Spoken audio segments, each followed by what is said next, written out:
Welcome back to The House That Happens, recorded at Shuey's Bar and Grill, the only place to be in suburban Etobicoke, voted 4 times the best dive bar in the GTA. You know it's number 1 in our hearts. We're also the home of the premature declaration that things are over, but more on that later. Hi, I'm Andrew Milani. Hi, my name's Cruz. Cruz, how you doing this week? I'm doing outstanding, outrageous, and catalysmic as usual. How are you? Not bad, not bad. A couple things. Well, the first thing that we should attention. do, because we are at The House That Happens, have so much respect for the way that the world turns, I think it would be remiss if we said that we did not remember that yesterday was International Women's Day. So I hope you did a bigger shout out to your mom, your sister. I have a granddaughter, I have a wife, I have sisters. So to all the girls out there, I hope you had a great International Women's Day. I'm surprised you're even bringing this up. Why is that? Like, it's just a stupid day. Who cares? What's that? It's just a day. Exactly. But don't you respect it? I mean, shouldn't you just respect men or women every day? I didn't say that, you did. And that's why I brought it up at The House That Happens. We have a certain moral standard, respect to society and humanity that we would like to reflect on a regular basis. So, International Women's Day, isn't that one of those things that we do? I don't know. That just sounds like what's the word? Oh my God, I'm blanking on the term right now. That's okay, because you know why I'm cheesy about it? So you'll never forget this again. Virtue signaling.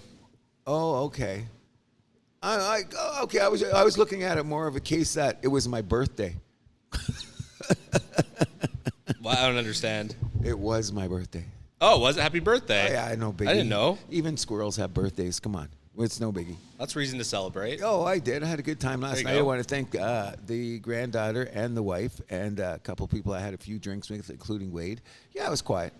Not quiet. I mean, I had a good time. Anything else catch your attention this week? No, but I'm the reason I brought it up because I always say it's funny. I have a couple of friends, and I liked your reaction to the International Women's Day response. I think it was kind of funny. No one cares about International Men's Day, like whatever. Exactly, but we have always made jokes. They said, "Hey, Cruz, they picked your birthday to decide to do this."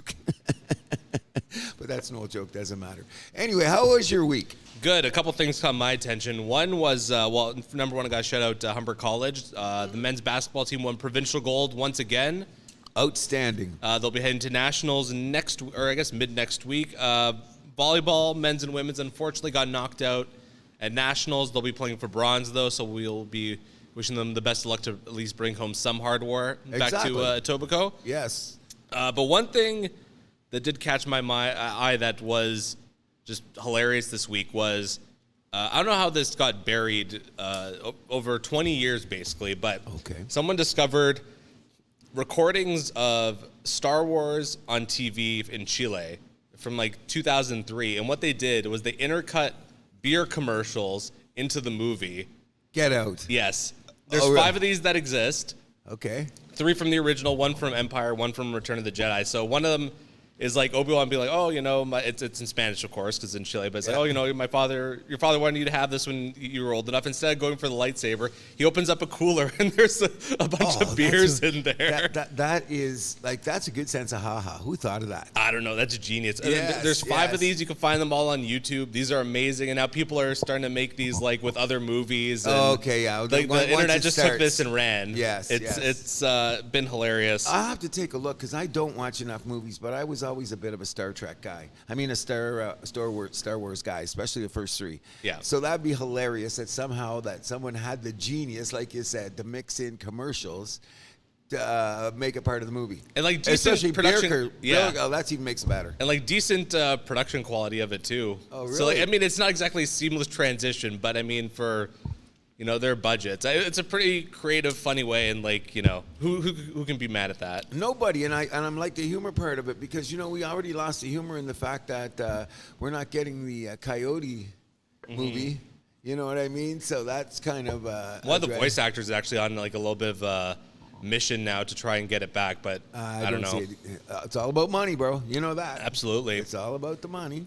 And speaking of money, the money makes this go round. Formula One last week, the Bahrain Grand Prix. What'd you think of it?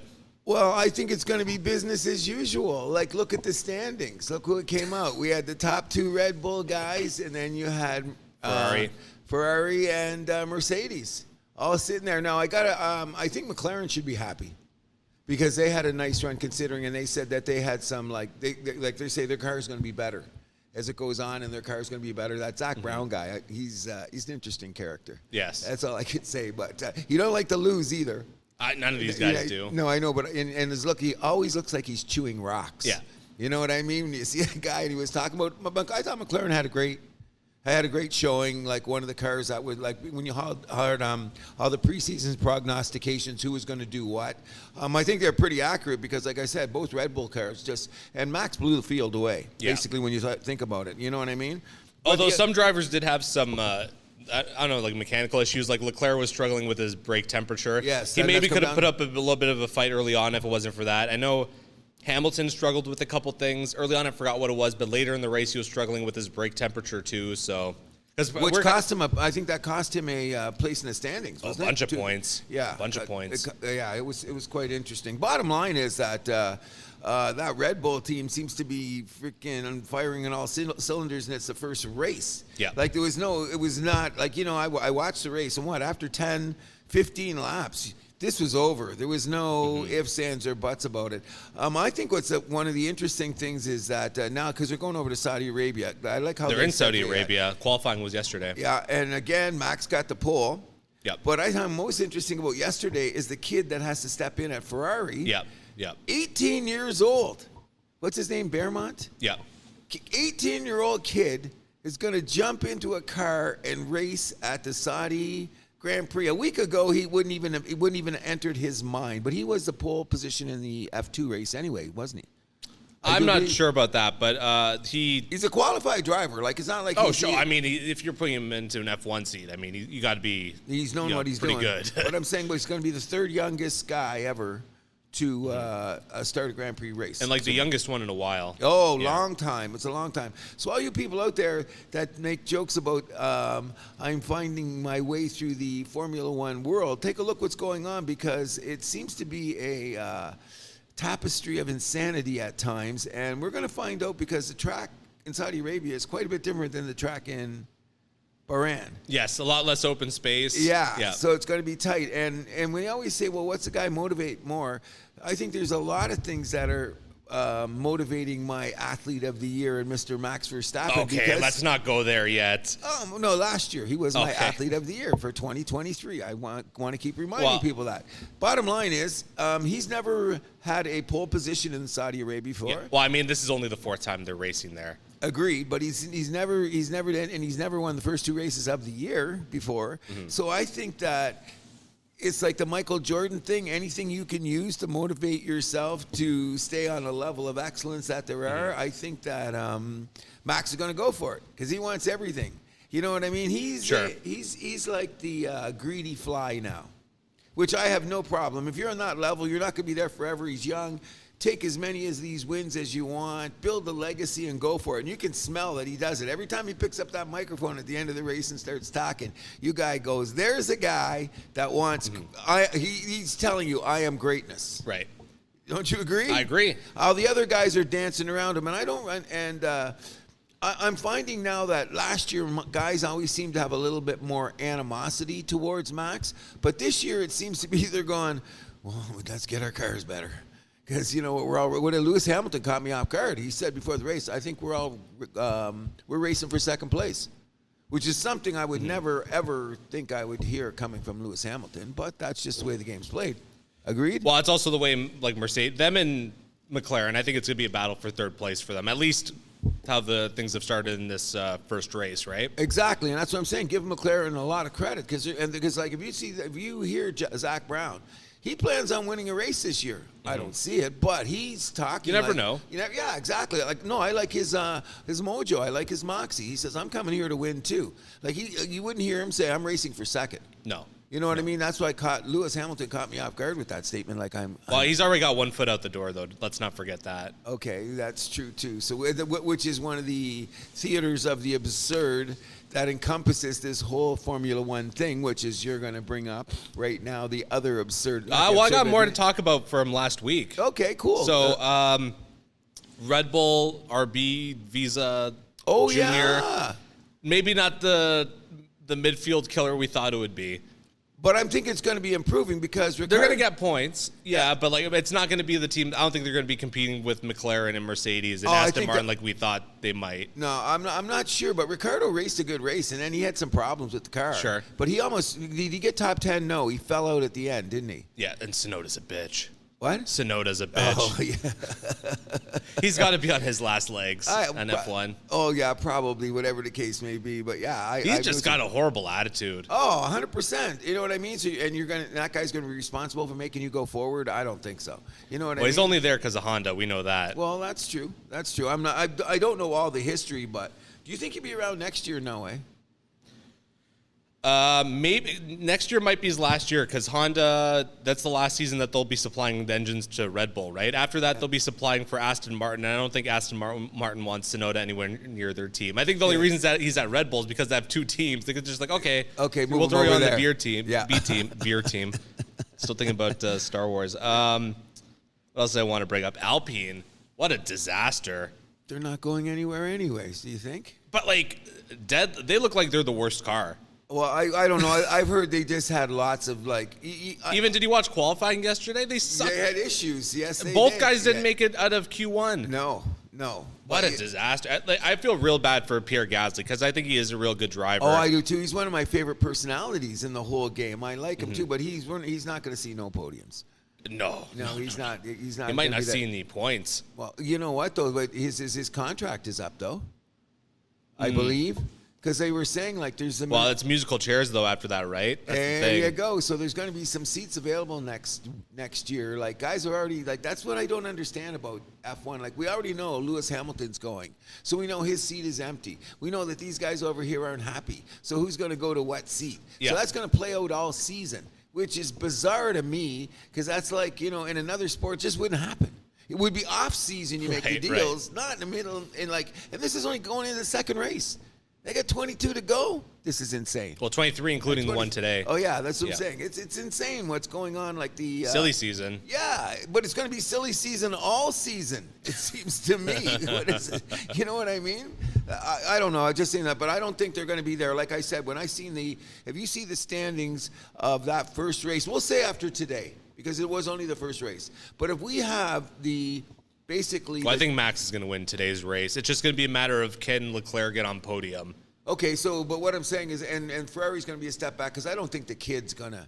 Well, he didn't get to Q3. He's starting 11th, right? Yeah. So it's going to be a dogfight for him. Can he pass a few guys? Definitely possible. Oh yeah, no. I think he can get into the points, especially with like pit strategy and whatever, right? Oh no, I think he's going to get in the points too. But I mean, it's a drag because otherwise they'd be thinking of a podium shot if. But he didn't have appendicitis. Mm-hmm. You know what I mean? That car might have a run because last year, last week, what did he finish? 4th, 6th? Sainz was 3rd and 4th. Yeah, that's what I'm saying. They're up there, so and that's a drag because when you're talking about constructor points too, they're going to lose this because I hope the kid has an amazing race just because he's 18. Like I can't imagine being 18 years old and you get around to fly around a track on a rocket. Guy's going to probably be a wreck the whole race. You know what I mean? Like I doubt it. No, come on. These guys, you got to have nerves of steel to even step into one of these single-seater cars. No, but did you? No, I already seen the kid. The kid's got moxie. You see him jumping out of the car. He looks like I can't wait. I'm not saying that he's looking nervous. I'm not saying that he's or not qualified. I'm just saying that this is his first race. Yeah.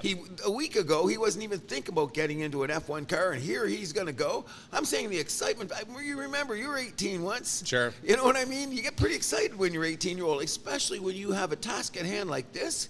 Amazing. And I'm just hoping that the kid has a great race. Nothing bad happens. No. And but my point is, if they had Buddy, that's had the appendix, I'm forgetting his name. Sainz, yeah. Who, by the way, I think he's going to be the domino that everyone's waiting to fall for silly season to really pick up. Oh, yeah, okay, yeah. I know what you're saying. I like him a lot, though. I like Sainz a lot. I do, too. And but the bottom line is, when it gets to the end of the season, and they're going to look back, like if you get those certain amount of points and you want to collect the money, this could be the race that they lose. For sure. That could screw them up, and you're going to think back to week number 2.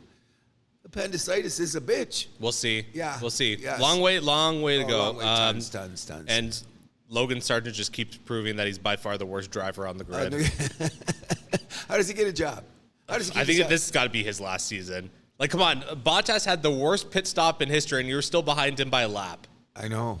I know Sargent had trouble with his car, too, but, come on, dude. Come on. But this has been continuing for him. This Exactly. is one stretch. So, yeah, he'll disappear. He'll go race Indy. Or retire completely like Latifi. Yeah, because what he's saying, he's in his 30s, all right? He's well. Who? The guy we just said. Sargent? Sargent, yeah. No, he's in his 20s. He's young. Is he still young? He's young. I thought he was older than that. No, he's a young boy. Then he should get better. Oh my God, that's your 5% theory. Well, I'm hoping. But This is I'm the not, best I'm of not the giving- best. It's not that if this- easy. if this- Some guys I just know. aren't cut out for F1. No, exactly. That's what I'm getting at. But I thought he was a little older. But you know what? He does look someone that's even nervous getting in the car at times. Like, you know when you see their body language? Yeah. Like that has a lot to do with it. His body language doesn't look as... I agree. You know what I'm saying? When you see the other guys, even that 18-year-old Bearmont guy, when you see him, he looked genuinely, I can't wait to do this. Yeah. You know what I mean? Well, we'll But see. he don't Maybe he's look going to like- go to like endurance championship or rally or stop. something. Oh, endurance? That's heavy stuff. Is it? Do you think? Le Mans? Okay. That's I'm serious not- stuff. I'm only paying attention to F1. I turned off we won't even mention it because I said I wouldn't go there anymore because I'm insulting it when I do it, and we don't want to do The that. on the show. NASCAR? Yeah, I just turned it off. Okay, enough for everybody. Yeah. Moving on to some of the drama at Red Bull, you're going to have to walk back some of your words. I'm not. No, because you said Horner did nothing illegal. The evidence shows otherwise, sir. Okay, we got it. This is a very tricky subject, and we're going to handle it quickly. But you got to, if people are listening to the show, should know what's going on. Christian Horner has had a little bit of a issue with some things that have been leaked by a source that now has not been verified.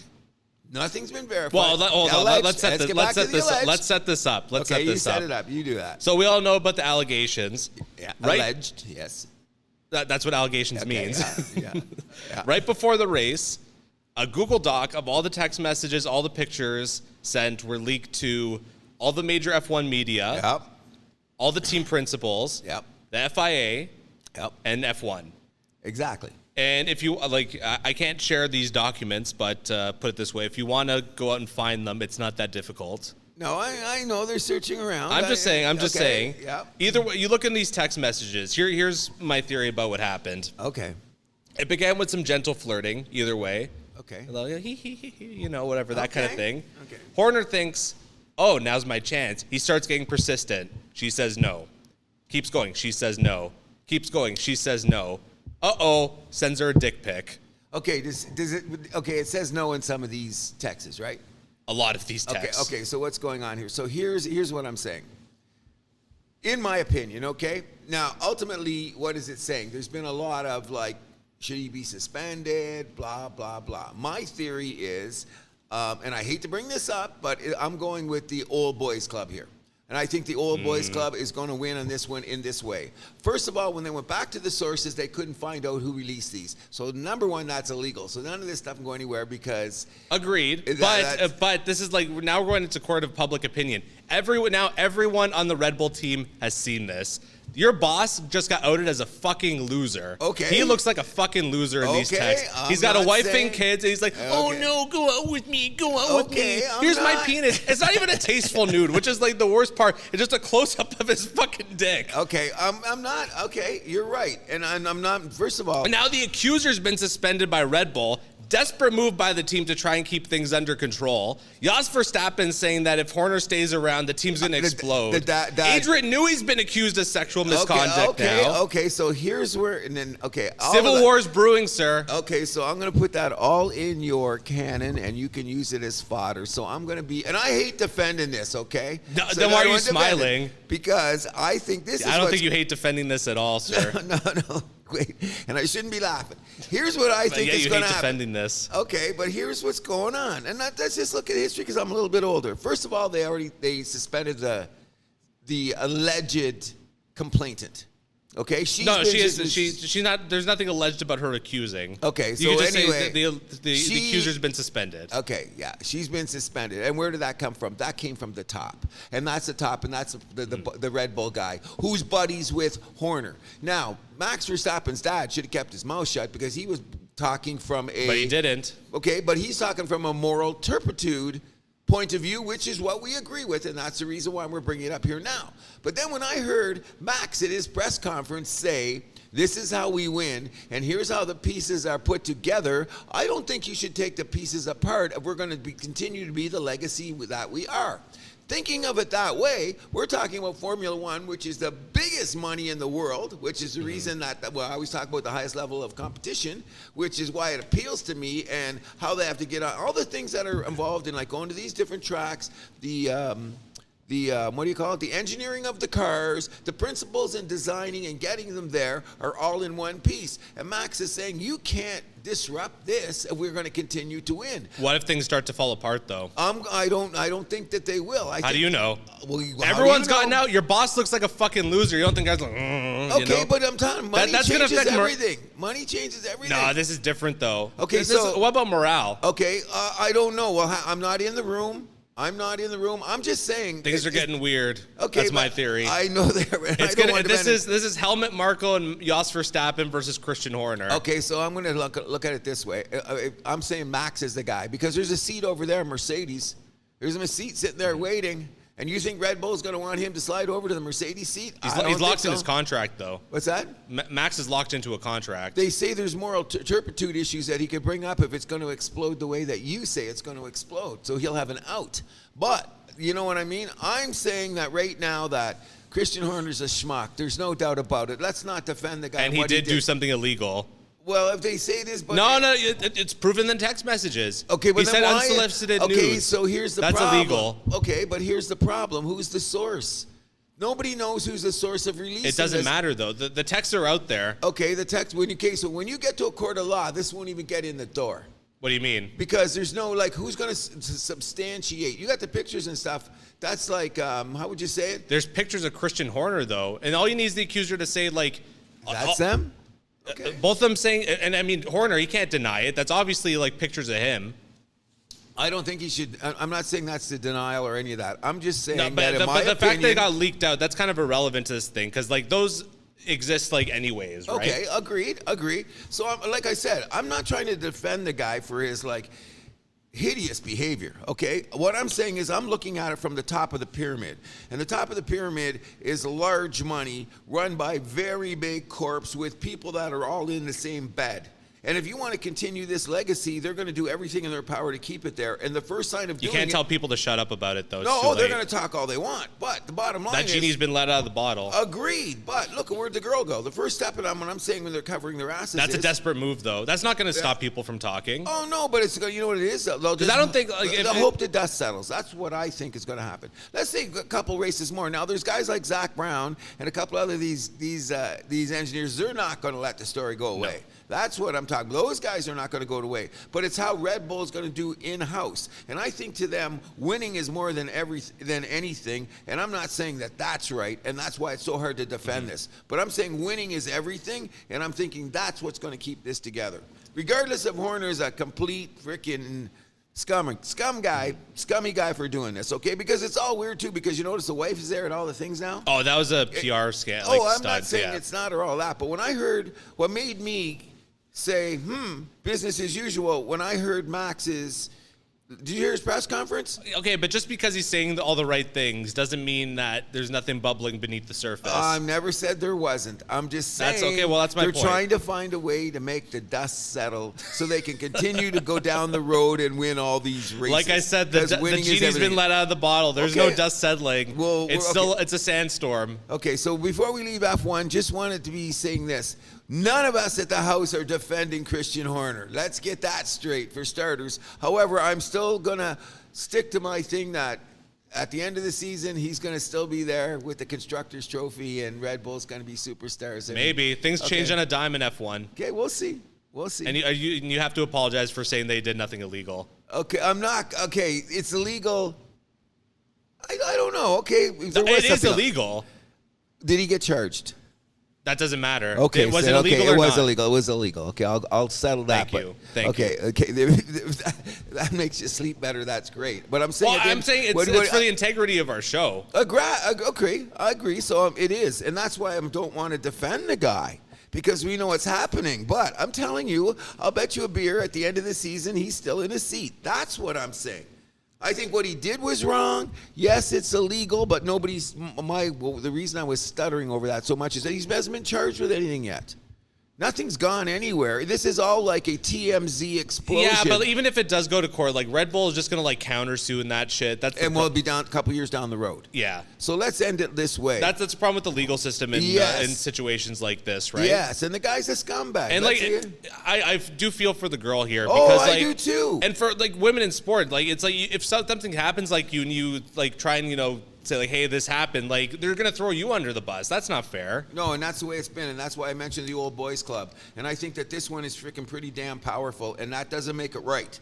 I'm just saying this is pretty damn powerful. I'm just wondering when is F1 gonna actually do their own investigation? They're not. Why? Because they won't. Too much money. But this story won't die. Okay, we'll see. It will not die. I don't think it's going to die, but I'm thinking that the people that are going to put it in the that going to keep it out there is because they want to upset the apple cart over at Red Bull, and I'm thinking that the top line guys are keeping the lid on things. It's going to be hard to when winning. It's all about the winning. That's what I'm saying, and that's not right. No. But I'm saying those people at the top of that pyramid, at the hierarchy, their number one thing is going to be continue to win. How do we continue to win? We'll start by suspending the girl who's getting dicked around by a scumbag. You know what I mean? That's where we're at. And I don't think that's going to change because that's been going on for generations. And that's what I'm saying. It's not right. Money and winning, right, it puts it in that position. You know what I'm saying? A lot of weird things have gone over the years in the name of winning and money. Right. This is another one of those examples, and it's wrong. All I'm saying is this is going to backfire on Red Bull eventually. Might not be this year. Okay. Might not be next year. And it's going to be deserving. It might be next year, though, because at the end of like regulations, like that's usually when things start to get a little kooky. Beginning and end are usually the best seasons of F1. Okay, so we'll leave it at that. How's that? Sure. We'll keep this. We already spent a lot of time on F1, so we'll talk a little bit about the NFL.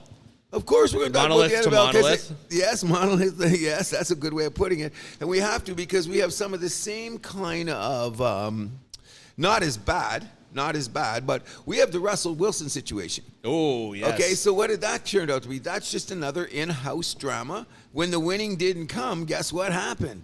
They pushed him off the cliff. So in a sense, what we were just talking about, this is going the other way now. Russell Wilson came in. Well, I mean, come on. You can't even compare the two situations. I'm not comparing the two situations. I'm saying the in-house clatter that happens when you win or you lose. Russell Wilson wasn't winning. He set up an office. He said, we're going to be cooking with Russ. Well, he did all that. Even before that, though, like when Sean Payton came in, day one, he made it clear Russ wasn't his guy. Agreed. Okay, so what ends up happening now, what's blowing my mind is the $85 million cap hit. This is unprecedented in the history of the NFL. Yes, because he's getting cut before he even starts his new contract. Exactly, and not only that, he's already interviewing with other teams, which we'll get to in a second. Pittsburgh, the Giants. Okay, yeah. But my thing is this. It's about the turmoil, what it creates in sports. We watch sports for the competition. What ends up happening is outside factors such as Russ wanting to be a diva, a coach that comes in and starts fighting with them, and so they developed their own soap opera, is basically what they did, so Russ has got to go. Neither are the most likable characters in the NFL, by the way. Oh, that's a gimme. But what really, my point is this, okay? What is this done is like, in two different ways. Let's just say this. Russell Wilson signs with Pittsburgh. Yes. Just say, let's just say. Yeah, like for argument's sake, I'm with you. Okay, hypothetically he goes there. Pittsburgh has a good defense, all right? All of a sudden, next year, Russell Wilson plays the average Russell Wilson season. If the average Russell Wilson season goes with the Pittsburgh offense, suddenly they're going to be an AFC contender. You know what I mean? Well, I mean, Pittsburgh's offense has left a lot to be desired the last few seasons. There's the problem. Okay, and they have a scheme issue, put it that way. Okay, so they got a new guy in. Maybe it was a bad team to use, but I'm just saying if Russell Wilson goes in there to another team, so which is why I want. Oh, I see what you mean. Okay. Okay, you know what I mean. So what I'm getting at is that's how it's going to affect that team. Okay, that could put Pittsburgh, this little nonsense that's gone on could affect Pittsburgh in a positive way. But what's it going to do to the Broncos? Let's look at it from the other point of view. The Broncos are now 2 seasons away, so Sean Payton's got a 7-year contract. Mm-hmm. Okay, so first of all, he's going to have the next couple of years, he's going to be fighting from behind the 8 ball to get out of there. Right. In this respect, first of all, he's got $40 million that's going to come in. That's on the the rise in the cap that's going to offset some of the loss that they have with. Yeah, but you're a step behind everyone else given There the you go. dead So, cap. by the way, who is in their division? Oh, the Chiefs. Okay, The Chargers. Okay, that's what I'm getting at. And they got the Raiders, who you got to keep an eye out for too. Okay, so now what I'm saying is that by punting this guy out in the $80 million, you got to put yourself back behind 2 years. Like Sean Payton's going to have to do some miracle working there because right now it seems like to be competitive in the league, he's not even competitive in his division. Yeah. You know what I mean? So it just blows my mind that how inner. What would you call it? The personalities that clash, or people that do stupid things, which has nothing to do with the sport, affect the sport on this level. It's pretty insane. Mm-hmm. Like Russell Wilson is, in a weird way, can tip the balance of some of the teams and some of the divisions in the NFL if he's put in the right place in the right scheme. However, I think his skills have been diminished. That it's going to be overrated to get to that he's going to do it there. However, you can argue that since he's already making so much from like the buyout, like he can just sign somewhere for cheap. He's a rookie contract. Oh, that's the game. He's going to be. People are expecting him to sign for cheaper than some of the first round quarterbacks. Because what happens now is that every bit of money that he gets over that the entry contract takes money off the cap for Denver. Russell Wilson, they say, is taking this personally, so he'll take lower money this year, so they'll make sure that Denver suffers every nickel against the cap. You know what I mean? It's all those other things that come on. That makes it so crazy. So I'm saying I always hated Denver. I never liked Sean Payton. I was never a Russell Wilson fan. So if they all ride for a couple of years, who gives a damn? I got my Detroit Lions to worry about. You know what I'm saying? Sure. But now that we're on the subject of football really quickly, you got to look around the league, okay? Here's how I see things, and it's just absolutely mind-blowing, okay? If you look around the league right now in the NFL, what is, of course, we all know this. Let's just say it's a gimme. We all know this. What's the most important position in the NFL? Quarterback. 100%. Probably one of the most important positions in North American sports. You know what I'm saying? So now we got Russell Wilson out there. We got some crazy-ass stuff going on. Come on. Going on there. There's some crazy. All these guys that are going to need quarterbacks. Let's just look at the teams. Pats, Steelers, Raiders, Broncos, Commanders, the Vikings, the Bears, and the Falcons. All. Possibly the Giants, too. Possibly the Giants are going to go there. So what's going to go on here? We got a Justin Fields that needs to be traded. We got a Russell Wilson. Unless you're finally on the train that they're going to trade him? They have to now because, like, what happens is that with the Khalid Williams thing, and what are the teams are going to do at the top with the at the draft? Because we got three main quarterbacks at the draft, and everybody's going. We don't know where Kirk Cousins is going to go. Nope. Because he's a free agent. Yeah, now it's looking like he will go away from Minnesota. He's looking at houses in Atlanta. Atlanta, yeah, I've heard that too.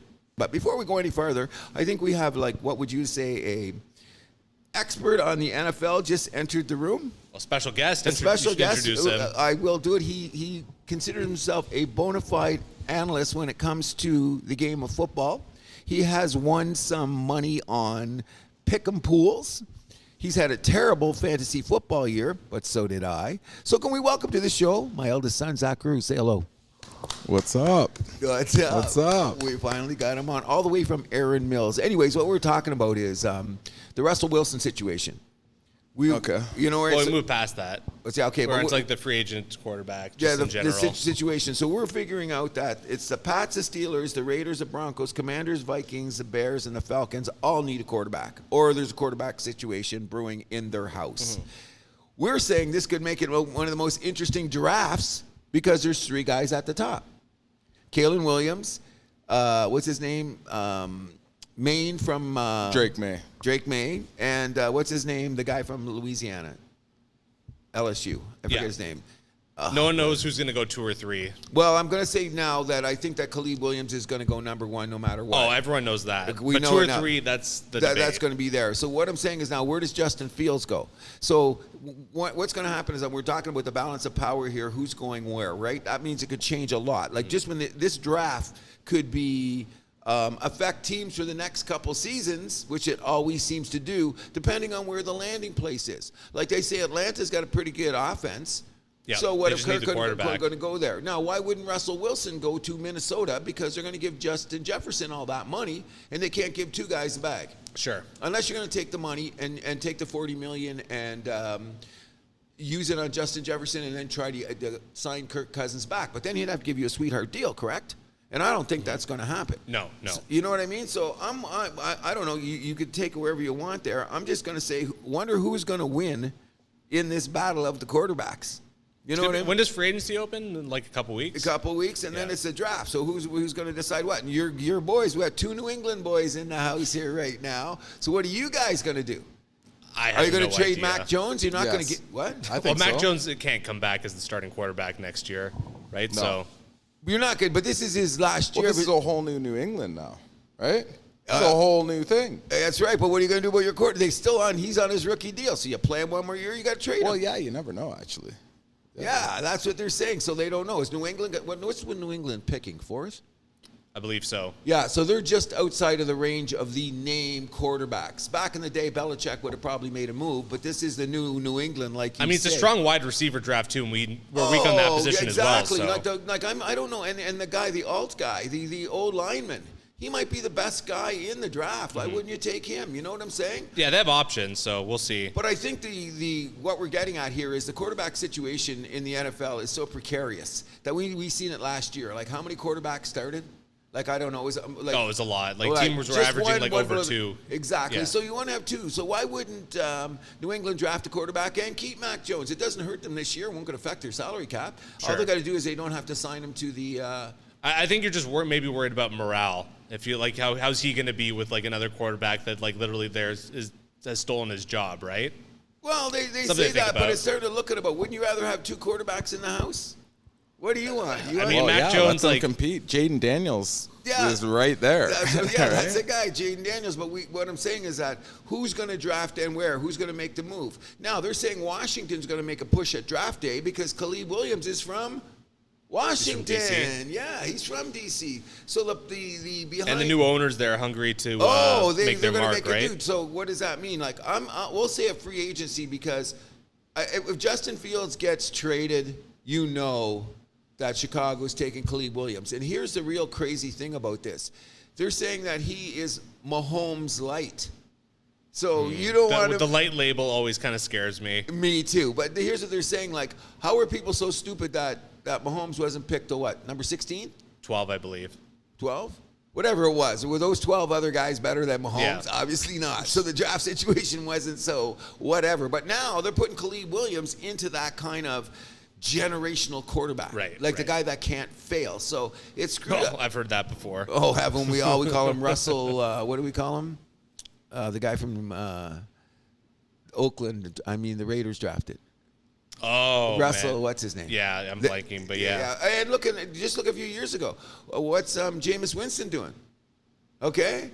He's hanging around. Okay. Baker Mayfield has risen up, but should he have been the number one? No. That's what we're saying. So this is all going to get interesting when it comes to quarterbacks, don't you think? Oh, yeah, and this is far from over. Oh, that's what I'm saying. So I want to see what happens to free agency into the draft. Yeah. And see. There's a lot of options, so we'll see. I mean, Saquon being let go by the Giants, that was pretty surprising. Well, that's the other factor that we got to think about, because you know what? I love football. I'm glad we got to talk about it. Every week I'm just going to say I love football so we can keep it going until we get to the draft and everything there, because we all are football fanatics. But that's the other thing there. Quarterbacks are so underrated, but you need one. Look at the guys out there. One team could add, look what Christian McCaffrey did for San Francisco. Mm-hmm. He put their offense over the top.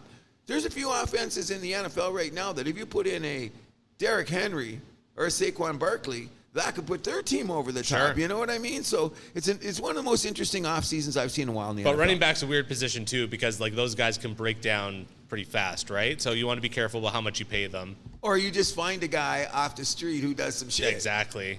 Is Chicago getting rid of Justin Fields here? That's the word, and it looks like it. What if the Patriots get Justin Fields now? I've thought about that. Yeah, why not, right? Well, that's one it's of just the cost. I mean, you're kind of worried about, right? That's the whole thing, right? Well, you can't. Okay, people said it starts at a first-round pick. Are you going to give up first-round pick for Justin Fields? Not this year's first-round pick. It wouldn't be this year's. Okay, so you'd give away next year's? Next year's and a third, but I don't even know if they'd go that route either. What if they just give a third and throw Like a roster player? Yeah. Okay, that too. So that means they got to move up a spot. So if New England wants a quarterback, they're going to have to move a spot because you're talking about those big three.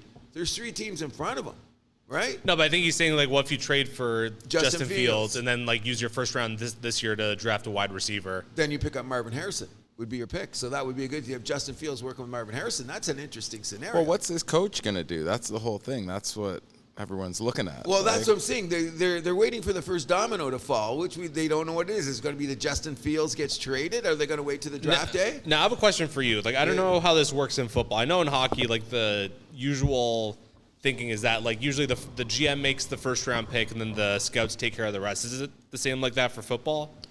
Yes and no. Yes and no. Okay, because look, like, well, the big example is there, Temper, the owner of Carolina, who's turning out to be a bona fide idiot, which you can't say he is because he made $1 billion. But when it comes to football, Well, he's an idiot for other reasons. Yes. Okay. So like, okay, you're in the room there, and everybody said take C.J. Stroud, and he said no, I want Bryce Young. Okay, well, how'd that turn out? Now let's give Bryce a chance. Everybody's got to understand in the history of football, quarterbacks need time to develop. So let's give just him because he had the mediocre to bad first year, I'm not going to say like on his a career's bad done. team with Exactly, a bad offense exactly. with a bad old line. Come on, he's lucky to be still alive. Let's look at it that way. But what you're saying is true. Like who is in your case with New England? Belichick was the guy. He was the captain of the ship. This is where we're going. This is what we want. The old saying about if I'm buying the groceries kind of thing. Yeah. Bill bought the groceries. Now in other systems, it's like I hear Shanahan in San Francisco says to John Lynch, these are the type of guys we need. Go and find them. So it's kind of like Shanahan has as much say in the pick as John Lynch. Mm-hmm. Like they're like a two-headed monster, right. whatever there. So it kind of goes on different ways for different teams. But obviously, if you look at the history of some teams, obviously people know and they don't. Look at my beloved Detroit Lions. Why haven't we been around for 30 years? We don't know how to draft. We've just got into the last couple of years. We've had successful drafts. What have we been doing all those other years? Sucking. Right. You know what I mean? So that's what's going to make this interesting. And not only that, to add the player to your team with the draft. So, for example, let's say New England. Zach, let's look at it this way. You trade for Justin Fields. You pick up Marvin Harrison as your pick in the draft. Whatever you've done to get Justin Fields, you're going to put that off to next year. You're saying, right? Okay. And then you, under your salary cap, you're going to get what you pick up, Saquon Barkley. He'd fit. Okay, no, just say you could That's realistic. a bit of a stretch, but Well, I think but Saquon was signed with more of a bona fide contender. I think he would too, but sometimes there's like 6 or 7 of these guys out there. Josh, what's his name from the Raiders is out there. Who else? Josh Jacobs. Josh Jacobs is out there. So there's 5 or 6 guys that are Oh, agreed. on the line. So why, like if New England, well, you guys want to make your move, I'll be your GM. Trade for Fields, draft Marvin Harrison, and one of these running backs you're going to take, and you're going to get under the cap because who's going to be a running back for New England? You're just dropping the guy off his contract because you don't want to pay him. The one running back you had, Stevenson? Yeah, you're not want to pay him because he's at the end of his rookie thing. So, you know what I mean? Or what you do is, I think, has he got one more year? I'm not sure. I'd have to look into their But anyway, cap let's look at situation. it this way. The best teams have a tandem running backs because of the injury factor. So now you got Stevenson and Saquon.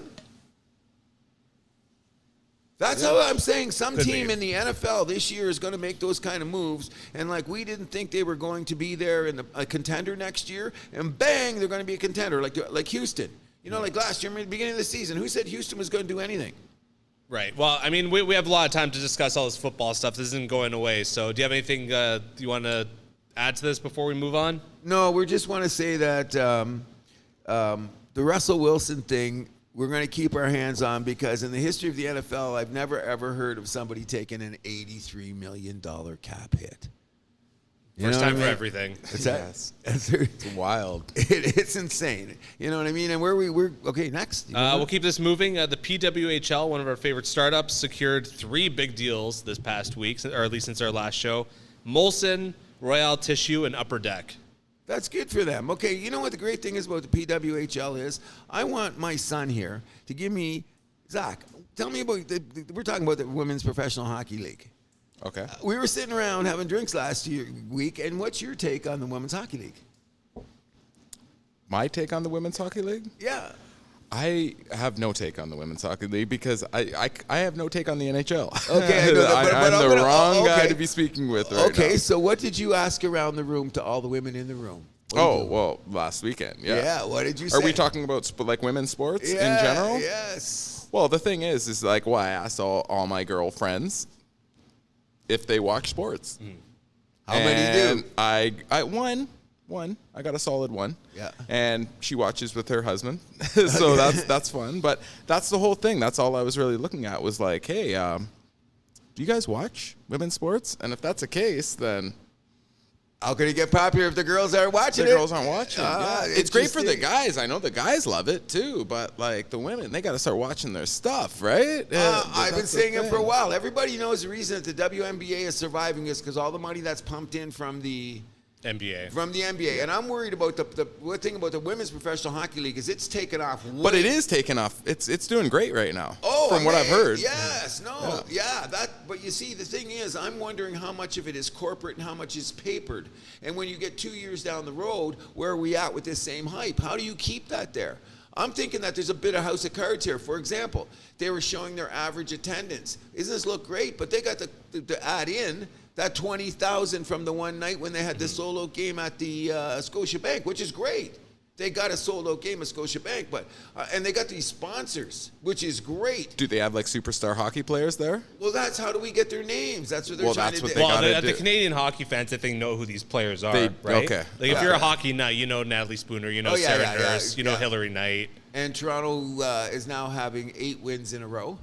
Very good. You know, they're the 8 team like they're now in the first place in the league. But I like your point where I'm saying that for it to be sustainable, if it doesn't have the sport, the corporate sponsors and stuff like this, the women should come to the table. When I look into that thing and I see we go to the arena, there should be half the women in the place, shouldn't there be? Well, it looks like there are whenever you see the games on TV. That's been getting better. That's what I'm saying. But you look at like some of the crowds there. It's just there's guys. Like I like your point. If it's going to be, it's got to be supported by the people that are trying to create the interest, so to speak. You know what I mean? Agreed.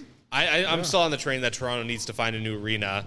Oh, that too. Do you think Mississauga would be a? Mississauga's dead for all this. I don't know why. Look, we don't have where are to you going to change play? it. Because they can't keep playing at Mattamy. No, but they should play at not the Hershey Center. What's it called now? That's what I'm saying, Mississauga. Yeah, that would be a great place. That's a great arena. Yeah. But they're going to say, well, then it's become Mississauga. Who cares? Yeah, it's right there. Like people that are showing- it's down the 401. Yeah. Yeah, I guess so. Why not? And that's that. I mean, they called the Toronto Rock, even though they're in Hamilton now, so whatever. Yeah. Throw names out the window. we can work on that. But maybe that's the place to go. I don't know. I'm just saying that what's going to be sustainable. Like what's impressed me is they've shot out of a cannon. Like they come out and boom, and it's way bigger. And the smart thing is The marketing. Yeah, which was great. So Because whatever, none of the other women's leagues have had this kind of like marketing muscle before. or the sponsors that came behind them, or the corporate kick in, and now the NHL is talking about helping them out. Really? That's news to I me. heard. No, Batman said the other day. Really? What part can we have in this? Okay. Okay, yeah, well, just like don't worry about it. Don't worry. Yeah, but that's what I'm saying. So, I like his point where I'm saying that the girls got to be going to the games to support it. But I'm saying what's 2 years down the road, and the smart things I heard is number one, they're not going to expand, okay, and they're going to use those little tricky things in the playoff and stuff to get your attention. So that works for me. Apparently, that's how they do the playoffs for like hockey in Italy too. I found out. Oh, really? Yeah, if you win your division, you get to choose your first round opponent. That's kind of neat. Yeah. And anyways, yes, how's that? Let's try to get to a game if we can. I mean, if they have another one at Scotiabank, that's probably our best shot. Okay, we'll do that. What I'm saying, but we should go down because we're hockey fanatics here, and I really hope this league. I hope it gains a success. It's off to a good start. It's a very good start. Which is But good to see. you I know mean, what? I have been watching the games. me too. I have been turning them on, but I got to start remembering who the players are. I just like the flow of the game, which is entertaining. Which is Well, for number thing. Toronto, Natalie Spooner and Yeah. Sarah Nurse, you could start with. And that goalie. The goalie, Yeah, the goalie of the national team, Turnbull. Yeah. I'm blanking on her first name. She's captain. Yeah, she looks pretty good in the net too. And like I said, more power to it. Turn the games on, give them a chance, and away we go. But a great for our Toronto team, which is another thing I'm hoping they do is give us a name. Well, that's what they're saying with the sponsorship money. They're going to be Give able them to a- pay for better designed uniforms and the nicknames, right? Well, they got to have a nickname soon. We just can't call them the Torontos. But I don't mind how the uniforms Well, are. I think that's going to come next season, all that stuff. But I don't mind how the uniforms are in this respect. They look old school. Those uniforms look old. That's why you young guys don't like them. I disagree with. I don't even think they look old school. You just think they look bad. Yeah. Okay, I like them. That's another dichotomy we will always have. Yeah. But like I was blanking on what I was going to say next. But either way, exciting to see for the Women's League. Yes, exactly. Especially after we just followed it up with International Women's Day. Yes. You got it? Where are we going? I do remember what I was going to say. So I learned why they have the names at the bottom of the jerseys. Why is that? I heard something too. Why? So, because if the girls have ponytails, it doesn't block their names. Yeah. And then I realized, the WNBA does the same thing. I'm like, that makes sense. Yeah, I heard that the other day too, and that's why I never figured it out. But that's cool. I think that's cool too. I don't have a problem with that. You know what I mean? I think it's kind of cool. But when I seen a meme of this online where where they were showing the girl with the ponytail and you couldn't see her name. Yeah, exactly. So that's cool. Good luck to the Women's Hockey League. Good luck. And another team from Toronto that's getting some good luck. Toronto FC got their first win in New England last week. Undefeated team in there Toronto. We go. Insigne with the lone goal. There you go. And we're going to do a big shout out to Matt Kern so you can tell him that we keep our eye on the soccer thing. You know they play today. Today, their right? home opener. Yeah. 2 o'clock against Charlotte. Here we go. Okay, so let's hope that we have Sucks a continued. about the rain. Yeah, it sucks about the weather, period. When playing soccer in this. Because as we're bringing That's okay. The fields, they have drains. It's all good. Oh, really? Okay, we'll get back it's kind of like the fields are kind of like on a slight decline from the middle, and there's like drains on the side, so the field doesn't get too wet. Well, that's all the Toronto FC we're going to get to, but we hope they stay undefeated, correct? Yes, sir. However, before we leave soccer... And then that the Italians can get along. Okay, yes, we have that. But before we go, we got to say one thing about soccer, and this is why FIFA and all these people are nuts. They let the American girls and the Canadian girls playing that mess the other night. Did you see that field? No, I didn't. Oh, they were playing in a swimming pool. They were kicking the ball that was stopping in the water. It was so bad. I cannot believe an organization on this level with an international match will let them play in those. Was this a tournament or like a friendly? That kind of whatever thing it is. So they got CONCACAF? Yeah, whatever it is. Yeah. Okay, so it's like their Continental Cup. Yeah, but the water was this deep in the field. Big guy, did you see it? The girls suck. It was absolutely insane that they let them play in this for the injury factor alone. Like they were kicking the soccer ball and it was being stopped by the water. So if you tried to pass it over to a guy, oops, it didn't get there because the water stopped it. This is international shit, man. This is FIFA. So how do you all respect this? Where were they playing the game? Somewhere in out west where they're having it. Somewhere I think southwestern United States were having that crazy weather. I'd have to check it up. Don't fact check me on it where they played the game. But the conditions were the worst I've ever seen. That nobody should have even played the game. Damn. Yeah. Sorry, and our Canadian girls lost too. Yeah. Which was a bitch, which even made it worse for me. You know what I'm saying? Well, Canada soccer. Well, let's not get into that can of worms. No, we won't. Okay, let's not open that. But we're cheering for our girls. Absolutely. There you go. And we'll keep it. I guess we'll keep it down south. MLB and spring training. I said last week at the beginning of the show that the Jays played in Cactus League. I'm an idiot. They play in Grapefruit League. That's what I said. Did you say? I said Cactus League last week. Oh, did you? Yeah. No, they play in the Grapefruit League, but in Arizona they play in the Cactus League. Yes. Yeah, whatever. Yeah, with the Roadrunner and all those guys. But we would be remiss if we didn't say big shout out to Josh Donaldson, who's retiring. Happy career to Josh. One of my all-time favorites. My only Blue Jays jersey that I have is a number 20. Josh Donaldson on the back. And you know what the sad thing is? The Aikens-Shapiro thing ran him out of town. Oh, absolutely. Him, Stroman. Yeah, like they got, I don't Edwin, know. Yeah, because Batista, I don't all those know guys. why. Why didn't he, because remember, he could have signed a contract here. And I think he saw the writing on the wall that these guys wanted to rebuild, and he probably didn't opened his mouth saying I don't like this, and they're like, okay, you're up first. Yeah. Oh, yeah. Stroman too. That's my narrative at least. Do you think Josh Donaldson should get any kind of memento from Toronto? He was an MVP. I would put him on the Ring of Honor. Would you? Yeah. He was an MVP. Would you put him on? Yeah. Two of the greatest seasons in Jays history were I'm not. You could argue that his 2016 was actually better than his 2015 season. Agreed. I remember that at the time, and he won. He was the heart and soul of those teams. Come on. So we put him How many years was it in total? What, 4? He played 4. Yeah. Okay. He played 4. That's what Robbie Alomar played. No, Robbie Five. might paid five. Five. Okay.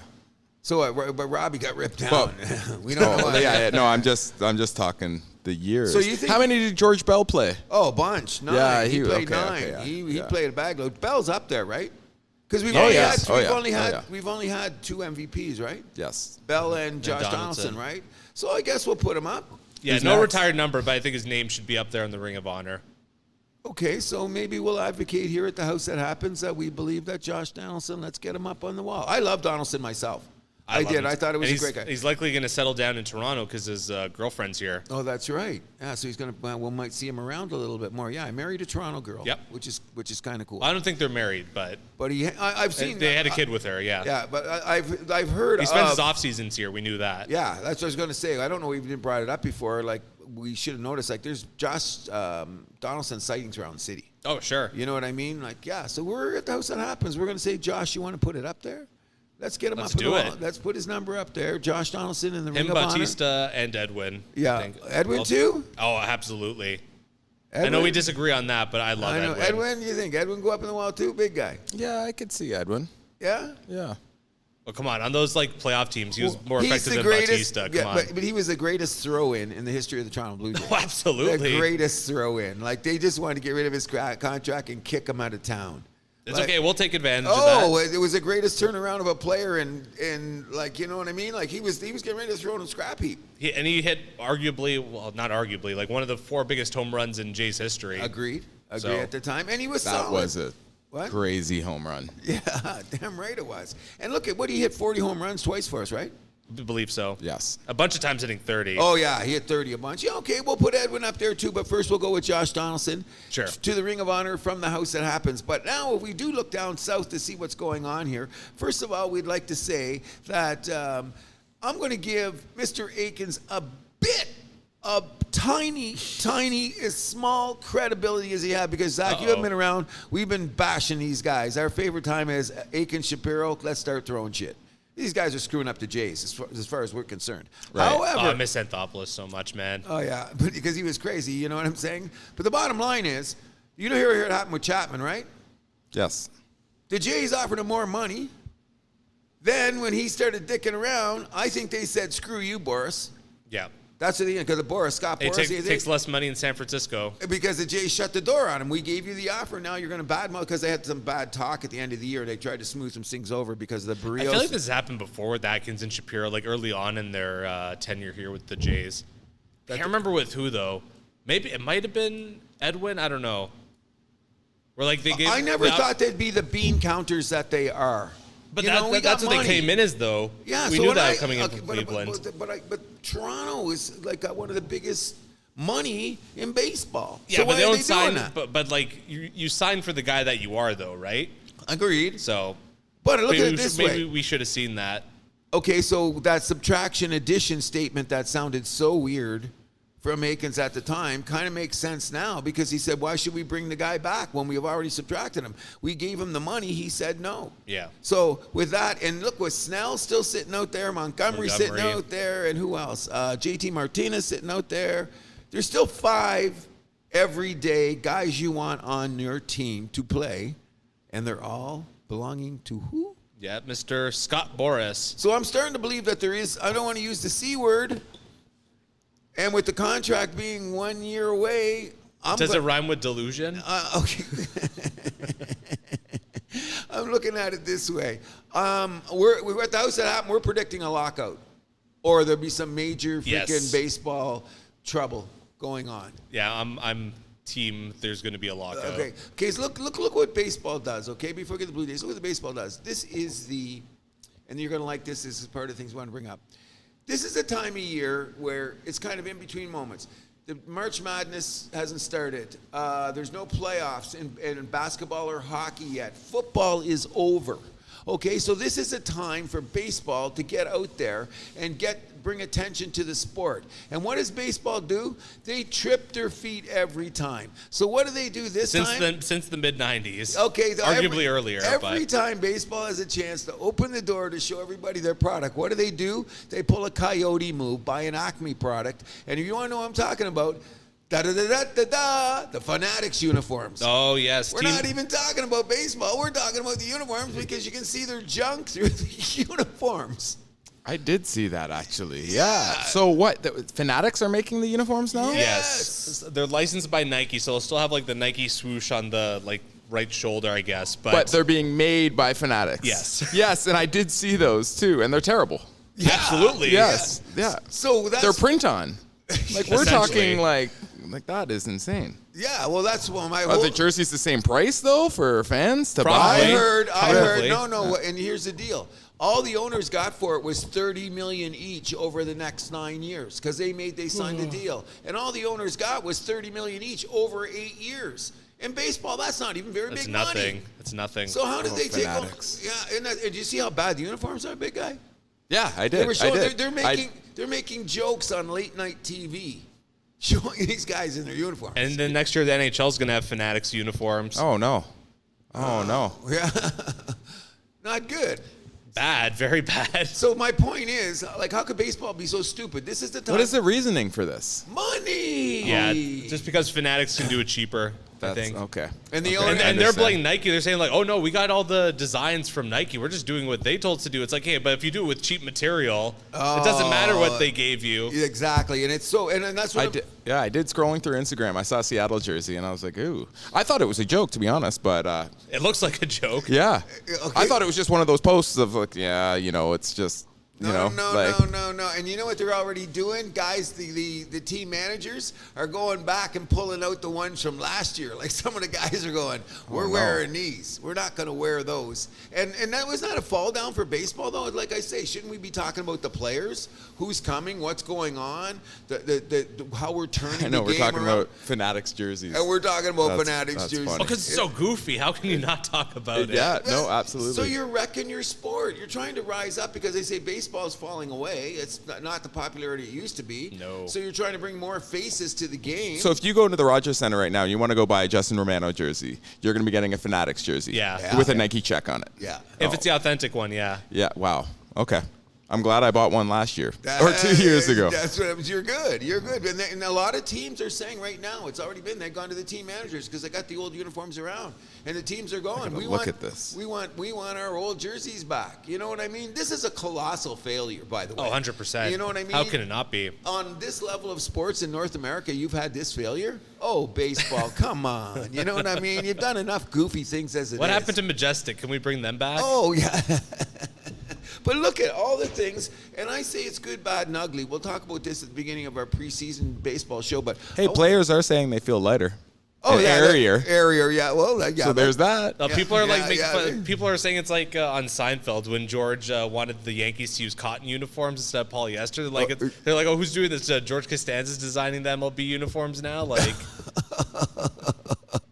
I think that something's going to break by the time season's going to go on. But what I'm saying is that all the things that baseball is trying to bring attention to the game to, I'm saying some of it is good, some of it is not so good. In the fact that the game, they cut 30-some minutes off the game with the clock.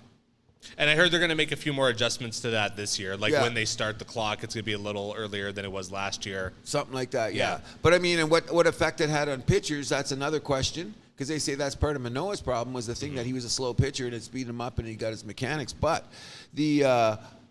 what I'm getting out of spring training so far is, what are we talking about? Things nothing to do with baseball. An agent who's considered the devil, who's putting players on the sidelines with players that don't want to wear a uniform because it shows off their junk. Yeah.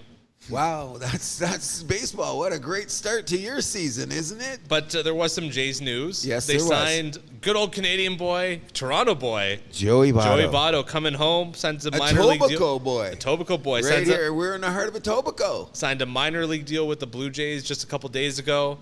I mean, that's pretty cool. I think it's cool too. And I said this before, he's going to end up here. I said Votto would end up in Toronto somehow, some way. I never thought that because he was always kind of like talking shit a little bit about playing That in was Toronto. part of the gay shtick, though. You think so? Yes, 100%. I've seen him in enough shows. He was always like, Well, he's a goofball. We know yeah, that. well, that's what I'm saying. But I mean, he in the best way. Yeah, You know, he's a and goofball. he but- wears, if you cut him open, Toronto Maple Leafs fall out of his freaking arm. He's one of those guys. But what are we going to use him as? What are we going to do with Joey Votto? Well, I think that's why they got him on a minor league deal because they don't know what to do with him yet. Yeah. I don't know. We might as well bring back Joey Bats while we're at it. He's retired. Why not? We might do something. Do you think BOH is happy with Votto? No. Who's BOH? No, he's A diehard Blue Jays fan. Oh yeah, hardcore. You know, I thought because we mentioned Votto, but he says I'm happy with it. It's okay. It's cool. Like, yeah. he's calling him people a bomb, will cheer him. overrated. Yeah, well, You'll get cheers. But that's not the point. We get the cheers. What kind of production? I don't care. He could have nice hair. And he can show off his junk. He's I a want good to know what locker room guy. Yeah, that's what I'm he saying. still really wants to play. That's Exactly. the thing. He Yeah. still feels he has it in him. Yeah. So Let's give him a chance. I guess so, right? So what do we give him? 200 at-bats? 300 at-bats? You got to figure if he comes in here, he's going to take stuff away from somebody else. And as long as he produces, I'm good. You know what I mean? It's all about his production. His production wasn't bad last year, but it wasn't great. that was a down year. He still feels he can he could do something. Right? Yeah, he can swing the bat. That's what I'm saying. Is it going to be? Well, we'll see at the end of spring training. Yeah. Anything else for baseball you want to bring up? Just the fact that I'm saying that I'm going to keep hammering on this issue here. Toronto hasn't done anything to excite me, and every time I see that power ranking list, which I see again, did you see the power rankings again this week? Top 10 teams in baseball. Well, how would that change? That's what I'm saying. Well, no, because it was a different thing. Like there's, what do you have? Baseball Weekly. And then you have, like, not The Athletic, but there's a group out there that's like The Athletic that they put out their thing. But in both cases, 4 teams from the American League East are in the top 10, and Toronto's number 10. I'm not good with that. And I don't know how they get these permeations, because I keep saying I understand why Baltimore is there. Yeah, but Yankees don't even have a starting rotation. And they're ranked ahead of us because they made different moves. And like we've already said, Boston, the team I better keep your eye on because they made some sneaky good moves.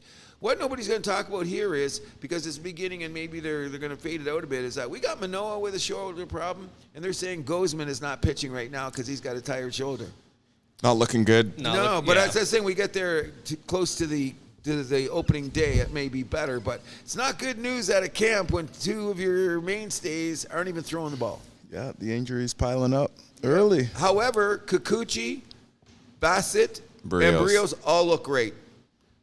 Your buddy Romano, he looks great. Pearson seems to be righted the ship after that first start he had. Let's hope. Yeah, he has. But you know what they were saying, too, in the baseball, is that sometimes these guys are getting rocked because they're trying new pitches. So when you see a guy's ERA go up like that, it's sometimes due to the fact that they're trying to a pitch they haven't got. You got to take spring training with a grain of salt, right? That's what it is. Okay, on with the show. This is it. On to the big news of this week. NHL trade deadline was on Friday. A bit more exciting than we thought. We thought that maybe all the excitement had come beforehand, but there were a few big deals that day. I just want to say I hate the idea of the winners and losers of the day. Just so dumb. Just the media wanting the teams to make a big trade so they can justify their overindulgent day-long TV shows. That being said, I liked how the New Jersey Devils revamped their goaltending on deadline day. Stop it. Leave my team alone. I didn't say anything about Montreal. Okay, well, I said this is about New Jersey. Revamping their goaltending. Well, they added 2 guys. I know, Buddy too, right? Kakinen from San Jose. But I thought that was good. I did too, but I think good to get them into the playoffs. You think they're going to make it though? I said it could. I said it could. I don't know. Let's not forget that Philly sold off a little bit too. Yeah, so there's a couple different. Guard. I think they have to think long view with that team. Who, Philly? Yeah. I was thinking they definitely made these trades in regard to the cap. Yes. When you see what they did, I understood it, but at the same time, it made their team a little bit weaker. That's what kind of weirded me out. But the main thing I want to say here, and I got my son here who's the biggest Toronto Maple Leaf fan on the planet. Not. I'm fascinated by a team like Vegas and what they have done at the trade deadline, because I'm with you. We've discussed this last couple of weeks. The wholesale changing of teams at the trade deadline doesn't obviously work because we got Toronto last year. We didn't really see that this year, though. No, because people are realizing, you got to go home with I wouldn't the girl even you went say to dance with. I wouldn't even say Toronto was the poster child for that. It was more Boston. Because they were the number 1 team last year by a mile. I mentioned this before on the show. And they made like a bunch of changes that kind of changed up the makeup of their team. And where did that get them? Lost in the first round. That's what I'm getting at. So I like your idea about the winners and losers. What you're saying is that it's all media driven, because sometimes it's better to go home from the dance with the girl you went with. You know what I mean? Have you learned that yet, son? I doubt. But I mean, Vegas, though, they just continue to just bend all the rules. Everyone possible. They got to have an account. Like, do they do calculus? Like when I read about their trades and Well, how they have Mark manipulate- Stone's like what, $9 million against the cap on LTIR. That's $9 million cap space you could use up until the rest of the season. And when he's on the ice, when they drop the puck, Game one I'm of the going to say, playoffs. you sons of bitches, because you know that's going to happen. Well, I mean, no one likes to admit this, but this is all Tampa Bay's fault, kind of, for what Oh, they did of course. with Well, Kucherov. no, it started with Toronto, but on a mild thing. Toronto was the first one that really took advantage of it. Yeah, but not on that but level. Tampa took it to the next level. 100%. And then Vegas just ran with it. But It's this so is bad. this is like an all-in season for Vegas because Hannafin's probably going to get. Okay, we were debating this a little bit before the show. Somewhere between 7 to 9, you can expect his next cap hit to be, Really? right? Up to 9? Up to 9, because you look at some of the other defensemen they're getting paid. He's and you gotta 27 too, right? Yes, and you got to account for the cap going up too. These guys are paid in percentage of the cap. Could be up to 9. I doubt it. I'm thinking it's going to be more in the 8s. I was thinking 7. It could be 7, but I mean, if he asks for 8, I mean, Well, there's going to be a team that overpay for him every time. yeah. But they're in a big cap crunch because of that. They only have, like, let's say he does get 8, that's going to be $7 million cap space if you account for the $4.5 million that's going to go out. And then Marchessault and Stevenson about to hit free agency. Marchessault's going to want at least 7. Yeah. They won't be able to sign him. He's gonna score 30 Stevenson, again, you can right? maybe squeeze under the cap if he wants a little bit of a team-friendly deal. But I'm saying, like, you know what? What makes it interesting is that Vegas has had some injury problems this year. They haven't played bad. They haven't played great, but they've been steady. Okay? So now what they're going to do is they're going to be all cylinders firing once the playoffs they're going to go. So they're going to make them a dangerous team. What makes a great team? Winning 2 in a row. Who's the last team to win 2 in a row? Tampa Bay. There you go. That's what you recognize. And you recognize that team's recognized more than sometimes, even though the Chicago teams and the LA teams get their credit because they did win multiple. But nobody went back to back. It was just Pittsburgh, then Tampa Bay. Yep. You know what I mean? And before that, it was the Red Wings in the 90s. Oh, yeah, that's what I'm saying. So when you're in a position to take this, like Kansas City did in football, you got to go for it. And I'm absolutely blown away by all the little triggers and fences and shit they put together to put themselves in a position that they're going to knock out one of our Canadian teams in the first round. Yeah, most likely. But I mean, I'm also stunned like how they got this hurdle trade done. Oh, So that's the one that blows me away. San Jose is retaining 17% of his salary until 2030. That's when his contract expires. And San Jose next year has all 3 of their retained spots used because they have like a year of like Brent Burns retaining him. Carlson, they're retaining his part of his salary until 2027. So they're like really handicapped or handcuffed, I should say, when it comes to that. Because teams like to be really careful about their retention spots. In San Jose, already, all 3 of theirs next year are taken care of. That's insane. Okay, so what are you saying? They're becoming just another Columbus? I'm worried about that team. Well, it used to be so competitive. It fell off quick. Yeah, very quick. And like once they went for that Carlson, it was like they lost out on Tavares. They're like, okay, we're gonna take Carlson as a consolation prize, and then they just fell off the cliff. Whoops, too bad. Because good market. Strong market in San Jose, you know what I mean? But like the biggest concern is this. We're always looking at the Canadian teams, okay? And we Yes. want the Canadian teams. We're looking for a Canadian team to make it to the goddamn conference finals. Let's just go there. So now Well, Edmonton did 2 years ago. Oh, yeah, all right, okay. But that's Didn't win a game, but yeah, that's the only sniff that we've had for a while. Now we got 4 teams that are going to go there. Now, and what's even greater is you got to start at the beginning of the season, and you say that Vancouver and Winnipeg would be our teams that are going to have a shot at the conference finals. You don't need I'm backing off Winnipeg. Oh yeah, well I am now, but I'm saying, but Looking at their special teams, they're bottom 10 in both. That's Thank teams you like that for- usually lose in the first round. Okay, so my point being is this. However Vegas plays it out, I don't think Vegas really gives a damn where they end up. I don't think they care where they finish If either, they're yeah. wild card or whatever, I don't They're think like, we're going to have to beat all these teams anyways. Yeah, so let's get at it. And I don't think they're afraid to go on the road.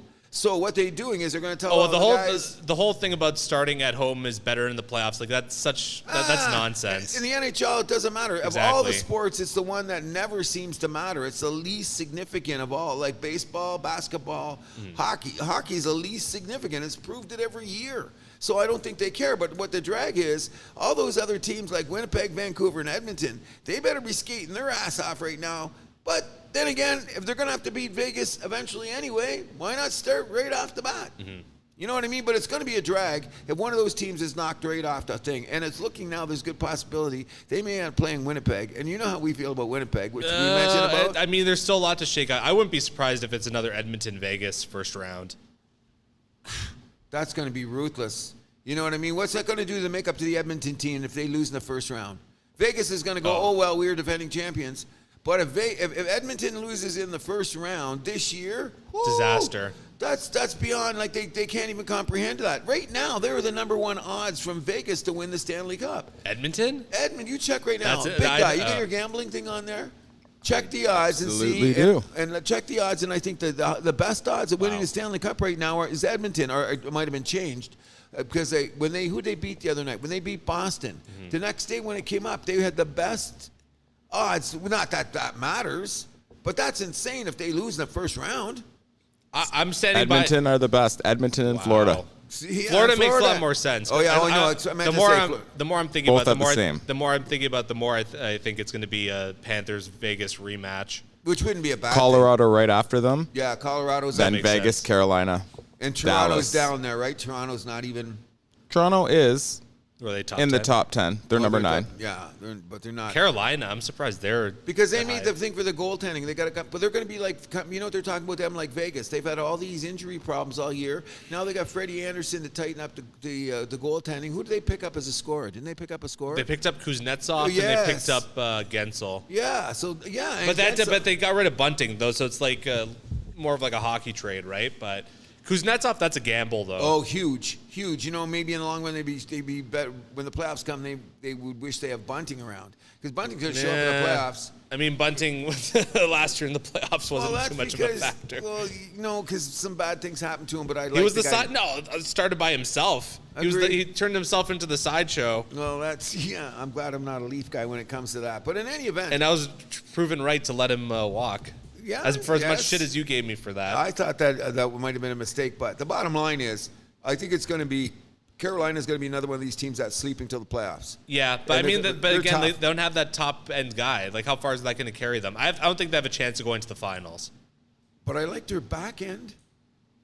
Their goaltending's still a question Well, mark. we'll see though. if Freddie comes back. That's the thing. They got 20 Even games to then, get him he into didn't shape. start. He didn't start off the season that strong. No, but then he had issues, obviously. So And he's gonna bounce back all okay. I don't know. That's I'm just saying I that don't know. Carolina That is a team- Kachekov kid's okay in net, but like I don't know, they have a lot of question marks. Kuznetsov, I've heard someone said to me, he's like, "Oh, Washington did right by him." I'm like, "No, they just wanted to get him out the door." Exactly, and they wanted to get him out the door for a they're while. retaining 50%. The only reason that they're doing that is because it's actually better than what the buyout penalty would have been. Exactly. And they get third round pick out of it. Why not? Yeah, because they when you acquire some sort of an asset in the deal, it was cool too. But no, there was no surprises that Washington wanted him out of town. Mm-hmm. That's no big news. But a big skater like that on Carolina could help during the way. I don't know. Is he going to be in good shape though? That's the problem. That's another thing. Okay, so but let's get back to your original premises here. There's no winners or losers on trade day. You're right. That's just a prefabricated notion. Yeah. That is probably what would you say? Just stated in the city of Toronto. Because we have the home of TSN and Sportsnet Yes. in this city. So do the math, and they're saying, oh my God. So we Zach, in case you're interested, we are a Toronto Maple Leaf centric show. We do that. Well, Toronto centric. We're there. Which makes sense. Thank you very much. The thing is about it, I'm thinking that Toronto did the right thing. Well, I want to get to. Well, hold on. I want to get to a few more teams before we get to the Leafs because I have a bunch of notes. Kessel not signing. That was a surprise. You know what? When he came out of the woodwork, I'm going, okay, if he can still skate, but they said his legs weren't there. Every piece of news leading into 3 o'clock was like, he's going to sign before the deadline. He's going to sign before the deadline. Did he sign? He's going to sign before the deadline. All of a sudden, the deadline hits. You're like, oh, yeah, what happened to Kessel? Well, that's part of making their show. See, they had nothing else to talk about. 8 hours of no trades. But this was even before then. Yeah, but I'm kind of surprised, too, after all I heard. But didn't you How hear can you not be surprised? He was like skating with the farm team in Abbotsford for like, what, 3 weeks? now? 2 or 3 weeks? Yeah. But a lot of the word around the campfire was he didn't have his legs. Well, that's the problem. Well, and you know what? And how quickly changes when you're talking about teams. I don't know if this is in your notes, but another thing that's weirded out how you want players is what's his name? Vancouver traded for Buddy.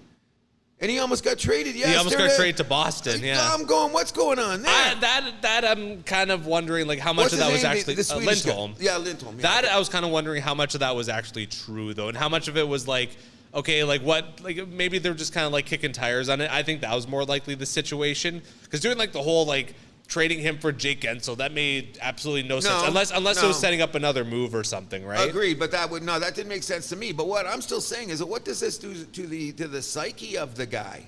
Like, you traded for this guy so you could improve your offense, and Well, all now you all need of a to sudden, do- like, well, someone have to talk to his agent. Like, I think what do you have to know? maybe just like it's a little conversation, like, hey, Elias, like, don't worry about all this. That's what I'm hoping too. I think they would have someone had said- to. Those guys, like Rutherford and those guys, are smart in Vancouver. I think they would have just like squashed this out, put some water on that fire, right? take him out for dinner and say no, because it was the weirdest thing I ever I don't heard. even think it requires just like a quick little meeting, 5 minutes. Like, hey, buddy, like, don't worry about all this noise.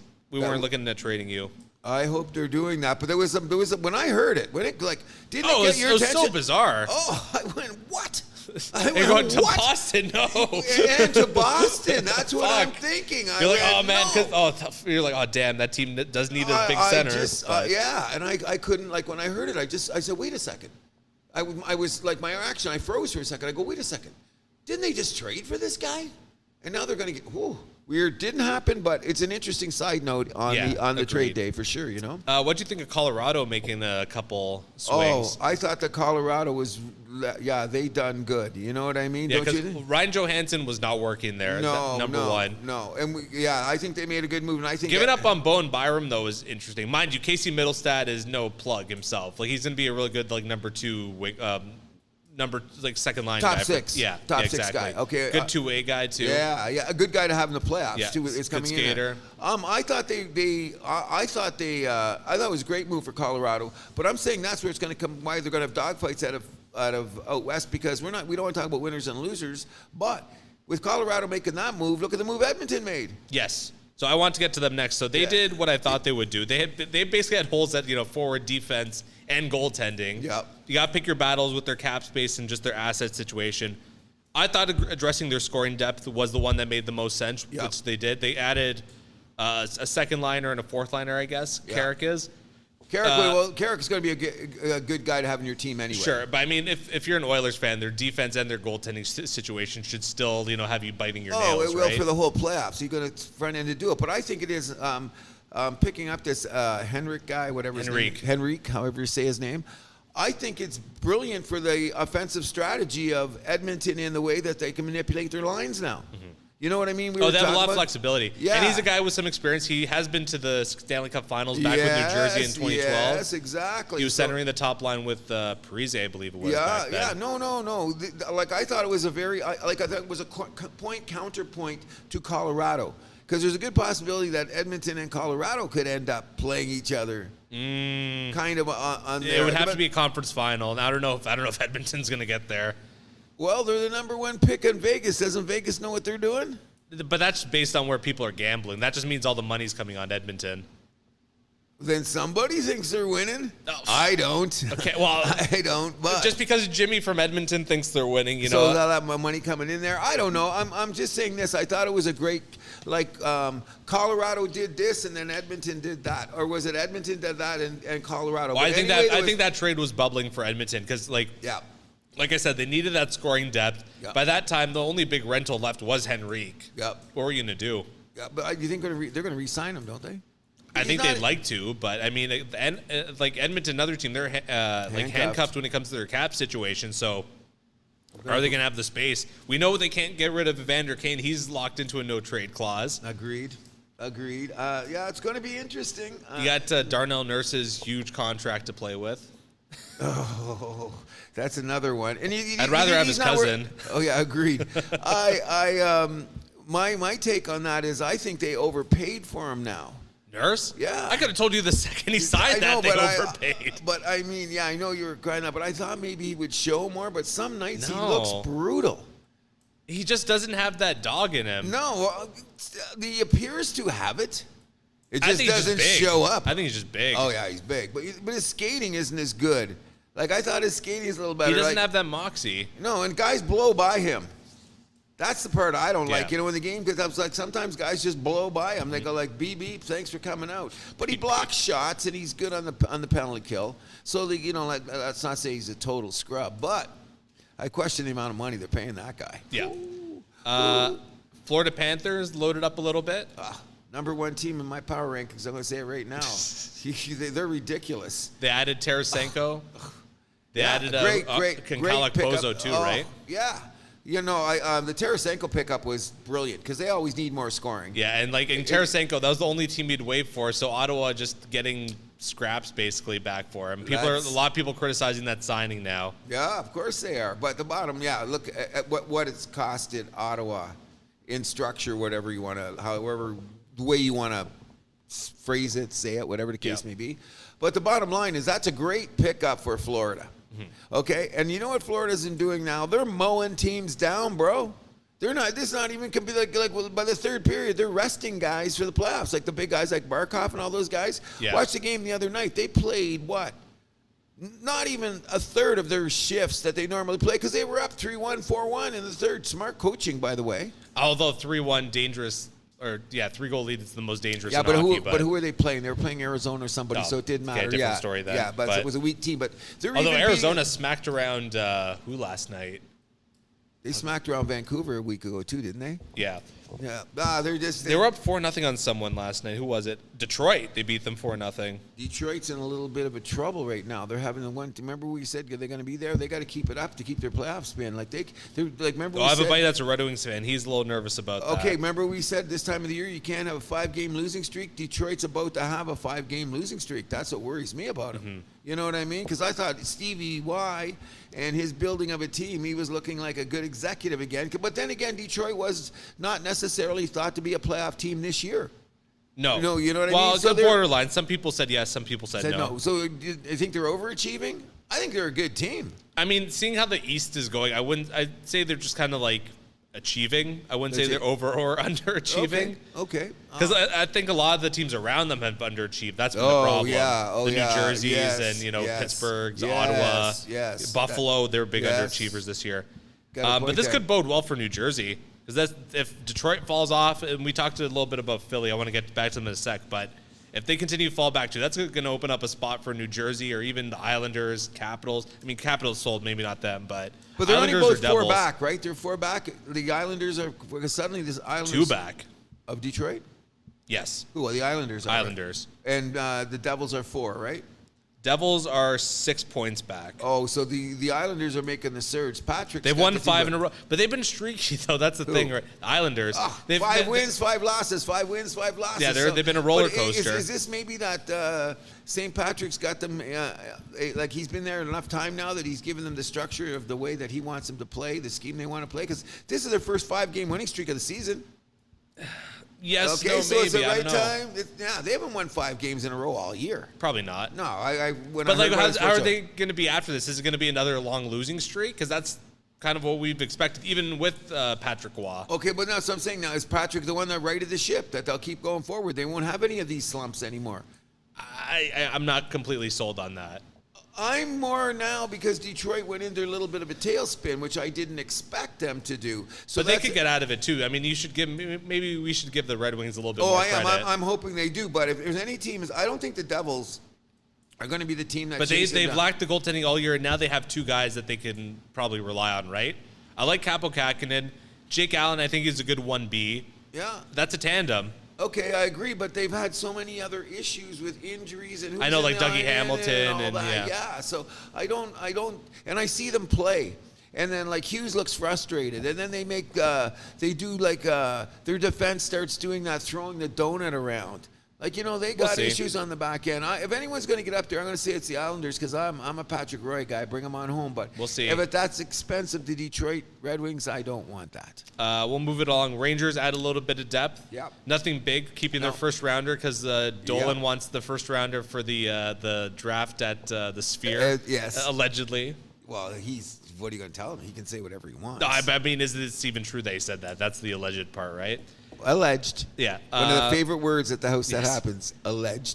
Philly, I liked how they picked up Eric Johnson. I thought that was a savvy little pickup. Yes, I did too. Yes, and they needed on the back end, but they gave, what's his name from the front John end? Walker. Yeah. Well, he's a defenseman. But I mean, they got some stuff from Colorado for him. So again, that's kind of that long-term thinking for Philly, right? They know they're not going to win the cup this year. But they overachieved this year, don't you think? Exactly. Philly's an overachiever. I think they're just hoping, okay, let's just like sneak into the playoffs, get those 2 playoff gates.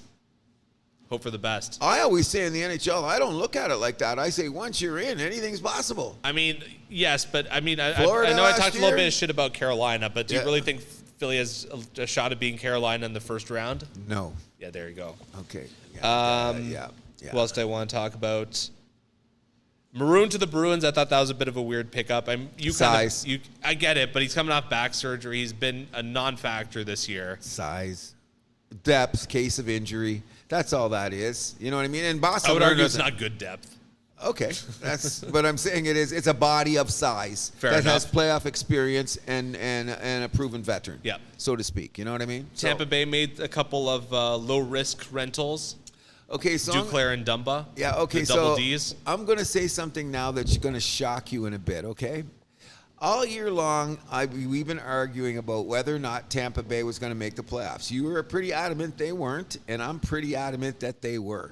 So I think we're going to see who's right on the situation. But what I'm going to tell you now... Well, a few weeks ago, I changed my stance because of underachieving in the East, right? Yes, okay, and I agree that. So now I'm going to give you a little something that's going to probably surprise you, and that's this. I think I know where you're going with this. What's that? They think they're going to fall out? First round. That they're going to lose? Maybe, depending on who they got to go Although, up against. I will say, it could line up where they play Florida in the first round, and Tampa has been Florida's kryptonite. Oh, that's so That's Florida, the X factor in these playoffs, right? Okay. But I'm saying, when I look at Tampa, they're going to make the playoffs. I thought they were good enough to make the playoffs, but now they're getting this late in the season. I see little things that they do that they haven't cleaned up all year. Like, their defense is not as deep as you think it is, okay? Well, plus they're down Sergachev, right? Yes, They never really recovered from losing McDonough. Exactly, and who's a great guy. I thought he might move in the Nashville situation. I thought somebody might try to go after him. Nashville's going to make the playoffs. I think they want to hang on to him. Yeah, that's what I'm saying, and they're coming down the stretch. They're pretty good, so you can't knock that. But I think that Tampa Bay, depending on how it lines up in the first, which we'll see because we still got 20 games to go. So we have lots of time to discuss that and a lot of time to argue about what's going to happen in the first round because every year there's a first round upset. I want to be the guy that picks it. That's what I'm trying to figure out. You know what I mean? Yep. So we talked about Gensel going to Carolina. Sidney Crosby, not happy. Go to Montreal. So Sid. already Come to there's Montreal. rumors about who he'd waive his no trade to. The one I saw, I'm not believing this at all, but they were saying Colorado, Vancouver, Toronto. I stick by that he's not going to that he's not going to stay in the East. It's a bad breakup. It's with the girlfriend you've been with for 20 years, whatever. You want to go as far as possible. Crosby's going to want him to go to the West. I think it's going to be Colorado, Vancouver, or Dallas. Well, first of all, there's a lot of people that says Sid's going to be, he's not going to go. They're going to say he's going to go down with the ship. I don't buy that. Yeah, every Crosby's player a moves. competitive guy. I think so too. So why should he spend the last couple of years on a losing team? I agree. Exactly. So he's hungry for number 4. Crosby's a competitive guy. We know this. Okay, so he's not going to be competitive on Pittsburgh. Why don't we bring him to Toronto, guy? I told you. Come on. It's a bad breakup. You want to get as far as possible. We will see. I've seen stranger stuff, but hey, listen. Colorado, Dallas, Vancouver. I think those are the ones that make the most sense. I would say Colorado is because McKinnon and him have always talked about playing together. And I mean, it's also he would fit into that roster, arguably the best. Oh, no doubt about it. There's a spot right there in that second line for him, I'm just going to right? say that's one of Colorado. Vancouver, it's Canadian market, beautiful city. He scored the golden goal there. But not only that, he's a Tocchet kind of guy. He'd be exactly. in bed with Tocchet. He played with under Tocchet in Pittsburgh, that's right? what I'm saying. So yeah, that would be a good connection there. But we'd have to wait and see. And then Dallas, I mean, all the vets seem to want to go there. They got a roster that's set up. Agreed. Makes sense for him to go there too, right? Good luck, Sid. That's all we got to say. Good luck. We're not going to see you in the playoffs, which is a bitch. For the second year in a row. Yes, that's a bitch. Yeah, because last year they screwed up losing that game to Chicago. Well, they lost. Then they lost one to Columbus late too. Yeah, they lost those 2 horrible games. They lost, so they were out. But this year doesn't, and they were there right to the end. This year we're not even talking about them making the playoffs with 20 games left. Yep. It's a drag. Yeah. Sellers at the deadline for the first time in ages. Yep. Yep. So move us on to the Toronto Maple Leafs. So they did exactly what I wanted them to do at the deadline. So I will not complain one bit. They added 2 defensemen and depth forward. Exactly what I said that I wanted them to add on this show. It was a good call. But big guy. You know what these Leafs fans got to deal with? What's that? Boston in the first round. Maybe. Could be worse. Could be Florida. That was a hot topic at work yesterday. I You bet know you- how much I know about hockey, but that was a hot Yeah, topic. because I bet you they're all scared, aren't they? No, it turned into a conversation about how they should be going back to that 1-8 seed. Oh, I agree with that. We all agree with that. But that's neither here nor there right now. Right. But I agree with a lot of people. We'll see what happens in the playoffs. Yeah. Go Leafs. Go Leafs. But I'm saying we're looking at it this way. Boston. That's why I'm saying to you now. You know me. I've been pumping the Leafs tires as hard as I can. That's not true. Come on. You called them pathetic a couple shows, or a sorry ass team pathetic. Shall I go on? Okay, so now here's my new take on the Toronto Maple Leafs. They get Boston in the first round. They're in trouble. Like, what did you guys do this week? Well, okay. You played them Hold twice. on. Okay, first of all, the team looked lethargic. There's a bug going around on the team. This guy, it should be a lawyer, big guy. He should be. I already said, if I get caught naked in a room with a girl on the bed naked, he's going to come in and convince somebody that that's not what I think it is. That's what he'll do. Come on, that's you think? Okay, I'll give you the because come on, they did not look like the same team like from last week even. Exactly. I think there's a bug going around. So what is Hosta for the whole week? What did they do the other night when they went to Boston? They didn't look much better. That's my point. So you think they're all sick for a week? Yeah. I hope they're not sick in the playoffs. I hope not either. Come on, yeah, but I mean... I feel better about playing Boston than I would about playing Florida, truth be told. Well, I think Boston's got, they're wore down a bit. There's something about them looks a little bit funny, too, but... And there's something about their coach in the playoffs. I don't think he's the most dependable I think guy. The only thing that I've noticed about Toronto, and I'll give them the benefit of a doubt, is they're not going to let Boston push them around. Definitely not. We saw that game went down the other night. You got it. So I'm saying, they're not going to let Boston push them around, but there's just something missing, and I think it's more than just being sick. You know what I mean? No, they look lethargic. I don't know. Everybody on the team? Come on. That's how these things go. These bugs spread fast. Oh, I know that. And the NHL's notorious for it because the way the dressing room, the ice, the temperatures, the whole 9 yards. I get the science and the whatever behind it. But the bottom line is this. Toronto's I'm glad they didn't break up the team or did all the crazy shit or the supposed go all in bullshit. I'm glad they stay where they are. But they got to play they had everybody hyped there, the 5-game winning streak. You know what I mean? They lost Buddy on waivers, but that didn't bother you. Lagesson? Yeah, you must have. Well, he picked up another 2 defensemen. Yeah, so that's what I'm saying. It didn't bother you. Lagesson was your number 8 guy. So when I seen him go, I figured you might have been happy. It's no. I mean, I thought he was okay. I'm not exactly happy he's out the door, but that's the way things go, right? Agreed. You pick up Edmondson, you pick up Lyubushkin. Okay. Oh yeah. No, and I thought they were both the type of guys that you said they needed. So because they're gonna tell you we're gonna keep things in front of the net, we're gonna protect the goalie and hope our big guys take us home. That's obviously the plan, and that's the way they're built. Right. So let's see what they do. You know what I mean? But the bottom line is, if the Toronto Maple Leafs lose in the first round of the playoffs, what do you call their season? Let's not get into the first round of the playoffs now. It has nothing to do with what we're talking about right now. Big guy, I'm just pulling this chain. I do this every once in a while. When you got a How are your Habs doing, bro? We're not talking about the Habs right now. Oh, that's funny. That's funny. We're not talking about the Habs. Who's Zach? Zach, who next year going to the playoffs? Who? The Habs. Next year we're in the playoffs. Let's go. Thank you very much. Because we keep tabs on the Habs at the house. That happens. That's what you got to know. Okay, you're going to have another year in the bottom 10. Sorry. I hope we don't. But in any event, only reason I brought it up is because, I'm saying, this week I'm really trying to give you Leaf guys a go. But the games the other night, even against Buffalo, are you saying that was a problem there, too? They looked lethargic then, too. Yeah, Something but Buffalo was off. came to win, and that's Buffalo's there, and I lost money on that game, too. Why, you bet on the Sabres? No, I bet on the Leafs to cover. I thought the Leafs would, puck line? Yeah, a buck and a half, it was a goal and a half. So they win by 2. We got money, and guess what? I would say never argue or never bet that for hockey. Okay, well the reason I did it is the margins are so small. Exactly, but the other ones I put on money line and I was okay. The only one was Toronto, big guy. That's when I had 3 basketball, 3 hockey.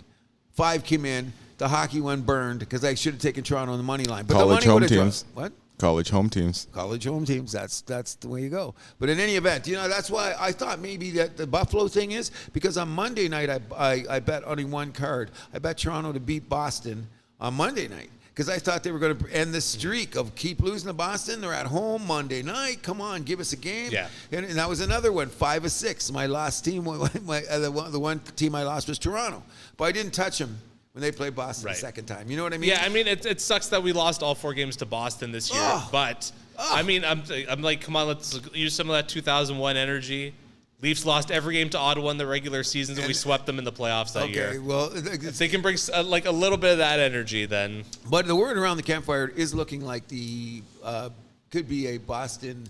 I think that Boston's not going to catch Florida. I think Florida's going to end up winning the division. So it'll be Toronto and Boston in the first round. Of the I don't playoffs. think that's a foregone conclusion, though. Boston's only a point back of Florida. But I look at their schedule. Do you see their schedule now? I think if you look at Florida's schedule. Why it's hard? No, I think it's relatively easy. I think they still got some. Boston doesn't have the hardest schedule in the world either. Yeah, they're saying both of them are pretty good. They're about even. About even. This could come down to the final game. The Boston and Florida, they got to play each other one more time too, don't they? I believe so. Yeah, so we're gonna have to wait and see. But I believe twice. What was that? Twice. They play them twice? Ooh, that's going to be interesting. I still say Florida's going to go ahead and it's going to be Toronto and Boston in the first round. We'll discuss that at a later date. I just want to say this. Good luck to Toronto because I'm really glad they did not break the fabric of the team. Yeah, we have our first round pick, kept Easton Cowan, kept Fraser Minton, you got it. Kept Nyes, kept Robertson. You got it. I don't like how they're treating Robertson right now, but you know my issue on that. I like the way they treat But I mean, that guy. in the grand scheme of things, we have, I'd say, 11 guys that can fit into your top 9. I think that's a good spot to start in for the playoffs. Especially we want the depth in case of injury and all that in the playoffs. So I'm not saying it's a bad thing. I just don't like the way they handle him, though. The kid's played his ass off. What has he got for it? One-way trip to freaking Marley's. But the bottom line is, yeah. But like after the deadline, your roster works a little bit differently. Right? Of course. He'll be up. He'll be up. There's no doubt about that. I'm just saying that he had to be the guy sitting on the inside looking out, mainly due because he was a waiver guy. He could clear waivers. That's the number one. Yeah, reason. him and Nyes are the only ones that could clear the waivers. So I got that. But still, I hate it when I heard that he sent them down because I think that what's going to happen here too is Edmonton's going to probably be Riley's guy. No, he's going to stick with Lyubushkin. Or Lyubushkin will be Riley's guy because that's the type of guy Riley has to play with. In the past, it's shown. Like I would keep Brody and Liljegren together. I think 100%. You can't break him out because Brody's not playing his best hockey. Well, on the right side, he wasn't playing his best hockey. On the left side, completely different player. That's what I'm saying. Yeah. So then let's just leave him there for your guys' sake and for the playoffs in there. The other question is, before we end our Toronto Maple Leaf talk, is what's your goaltending situation? Now, we've been arguing about this forever. Okay? Yeah, I mean, it's just the way I don't get the switching them out every game. I think that's a bit of a chaotic way to play things. It reminds me a lot of last year how Keefe was putting the lines in a blender every game after the deadline. Oh, that was nuts. You want, I don't know, I like a little bit consistency. Like give the goalie, like maybe give Wall or Samsonov like 2 games in a row instead of just one, so they can, get a little bit of a rhythm going, right? Because one game switching back and forth, I don't think that benefits anybody. I'm kind of, I don't know. I'm just glad that, I'm not glad, but it's Jake Allen is gone, so we can see what the situation is Montreal is if they use a consistent tandem now. I'm just saying this. There's a level of confidence in goalies that you have to respect. Samsonov's is going to be one of the greatest stories of the season in the NHL. 100%. There's just no doubt about it. So, I think mechanically or technically, Wall's a better goaltender.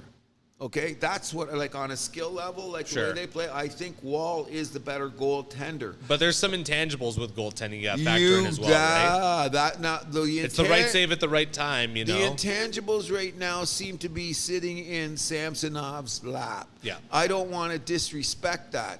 I'm just saying, we'll get 20 games to go, because there's only 20 left, right?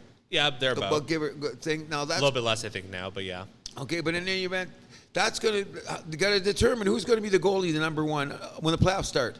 First game. Agreed. Right now, it appears that Samsonov should get that nod, but we're going to have to see when in the next 20 games that decision is going to have to be made. Yeah, absolutely. You know what I mean? So it's going to be an interesting thing for where Toronto's going to go with this, and I like both guys. I do too. I think Samsonov is just an amazing story. I've heard them talk about this on American channels. Well, by the way, can I put this up Network? There? NHL Network. Yeah, I heard them talk about it on there. And not only that, can I just say this to everybody that we love our country and we're great in Canada and stuff, and we look at guys what I think of Frankie Corrado, right? You know what I'm saying about certain guys? I will listen to Frankie Corrado every day of the week compared to some of this junk I hear on American television covering hockey. It's just abysmal. Just abysmal. They say stuff that you go, oh, did you just say that? You got to hear like. I mean, it's not even just hockey. I would say like broadcasting in general. Some of the stuff that the Americans do, it's like I feel like we put on a better show. Oh, hockey for sure. There's no doubt. Even like baseball, basketball. Yeah, perhaps. Especially when you get into like, when you get into like that. No, but not even that. When like even when you get into like the local coverage, like NBCSN Bay Area, watching like the Golden State games. I don't think they're broadcasting anything special. Oh no, I don't either. But that's what I'm just bringing that up there. That I'm very happy that we're in Canada. That sometimes we do a little bitching about some of the people that talk and some of the people that say some stuff. Yeah. I'm going to stay away from that in Canada because we do a better job. Yeah. You know what I mean? Because, I'm on the box and I got to go find the game. Yeah. So away we go. So, yeah. With one more thing about the Leafs, Mitch Marner is considered day-to-day, will not play tonight against Montreal. That's a lower body injury, right? Yes, sir. Yeah. So he got hacked. Yeah. He got hacked, no doubt. And that was dirty. That was kind of like he was flying by and it looked incidental. There was no penalty on the call. No. The Marchand one, a lot of people on like these Leaf websites are saying it was dirty. It was not. No. That was just a Nyes flying into him. He braced himself. Just bad break for Nyes. No. Although Nyes appears he's not going to miss any time. No, I don't think that was dirty. But I think the slash on Marner was dirty and it wasn't called. Yeah. So that's... Well, I mean, that game, all the officiating was weird. Like McCabe... the McCabe-Nyes phantom penalty, like that was weird. And then I was waiting for the makeup call, which is going to drive me crazier because you know what I think about the makeup call. You know what I mean? Yeah. But we'll keep this moving. One more thing we forgot to mention: Lindy Ruff fired from New Jersey, so they can get the new coach bump as well. But it's past their best before date. But their goaltending, they finally solved that. Okay. We'll see. Okay. Lindy, we love you, but when you pull the goalie, we expect you to send out an extra attacker on the ice. Oh, gee. They slipped there, you know what I mean? But in any event, we're going to move things along to somewhere that we've got someone sitting in the seat across from me. He might actually know a little bit about... did anybody see The Rock get slapped by Cody yesterday? Oh, yeah, Billy Idol. Billy Idol. Yeah. Hey, it's WrestleMania season. You're talking about a little rough patch in the year. But let's go. That's my point. You go on Sports Center, that's the first thing you see. But that's my point. Just saying. See, how come baseball doesn't get in there? What? Where'd that come from? Whose phone? That's me. Okay, anyway, but you know what I'm saying? Just had to throw that out there. Mr. Maloney, that's what I'm talking about. Baseball gets their chance because we got some open window here. And the WWE just steps right in and gets all this attention. It just blows my mind. It's hot right now. It is hot right now. I can't believe like the hype on it. 100 million YouTube subscribers? Yeah, I've seen a couple Only of stuff 10 lately. people have 100 million. It blows my mind. It's insane. I'm not one of them. Okay, let's get that. I am. I know you are, but I'm not one of them. But that blew me away because when we're talking about how the sports, you get like eyeballs on your sport, and baseball's failing at times, and this freaking hoedown. It's The Rock. It's crazy. It's Cody. That's all. That's it's all. Roman. That's all the WWE talk we get. I had to throw it in there. I know you. Well, you want to mention something about Department of Player Safety for hockey? Oh yeah, I want to bring that up too. You know what I mean? But speaking of fighting, okay. What I don't understand is, okay, you and I had a pretty ferocious, because if you listen back on it, we went at it pretty good about whether or not the consistency in the NHL with calling penalties and suspension should be respected, okay? We got Prospero the other night. Now, since I've talked to you at our production meeting, I've heard 72 different takes on, he's a tough kid, the other guy should learn. Because I do believe that the players got to learn to protect themselves. Sure. They say the rules are supposed to protect you, but at times the players got to learn to protect themselves. I agree with that. Okay, so some of the arguments back is that guy should have protected him more. But when we're talking about player safety here, first of all, there's two things that have really got me crazy this week. Number one is Prospero didn't get 5 games. Everybody else got 5. You only got a fine, I believe, right? 3 games and a fine. 3 games of fine. Okay, he had to get games. If he didn't get games, I don't know. We thought Troupa would get games. He didn't. But that was a long time ago, so that'll never happen again. Like Troupa, that's why they know that's a huge. What do you mean a long time ago? That was like a month ago, 2 months ago. Yeah, but I'm still saying it was within this season. It was this season. But since then, we've been trying to look for that consistency. Correct? They How blew long it. has Perros been in charge for? Consistency should have been built from day one. Thank you. So you're winning this argument because I said with the Riley suspension that maybe they're going to show us that there's going to be consistency, so we have player safety. No. So let's double down on this then, because how come every show on every network that's doing anything to do with hockey, the first thing we're back to is your favorite subject is fighting? Everywhere I see is fighting. Where's the player safety there? Every time, Yeah. Okay, one of the flagship shows in Canada, Overdrive, those guys went nuts about the fighting. The noon guys, Jeff Merrick, remember they did that show at noon? The whole talk about Jeff Merrick show. The Jeff Merrick show, the first half hour they were talking, it was strictly about fighting.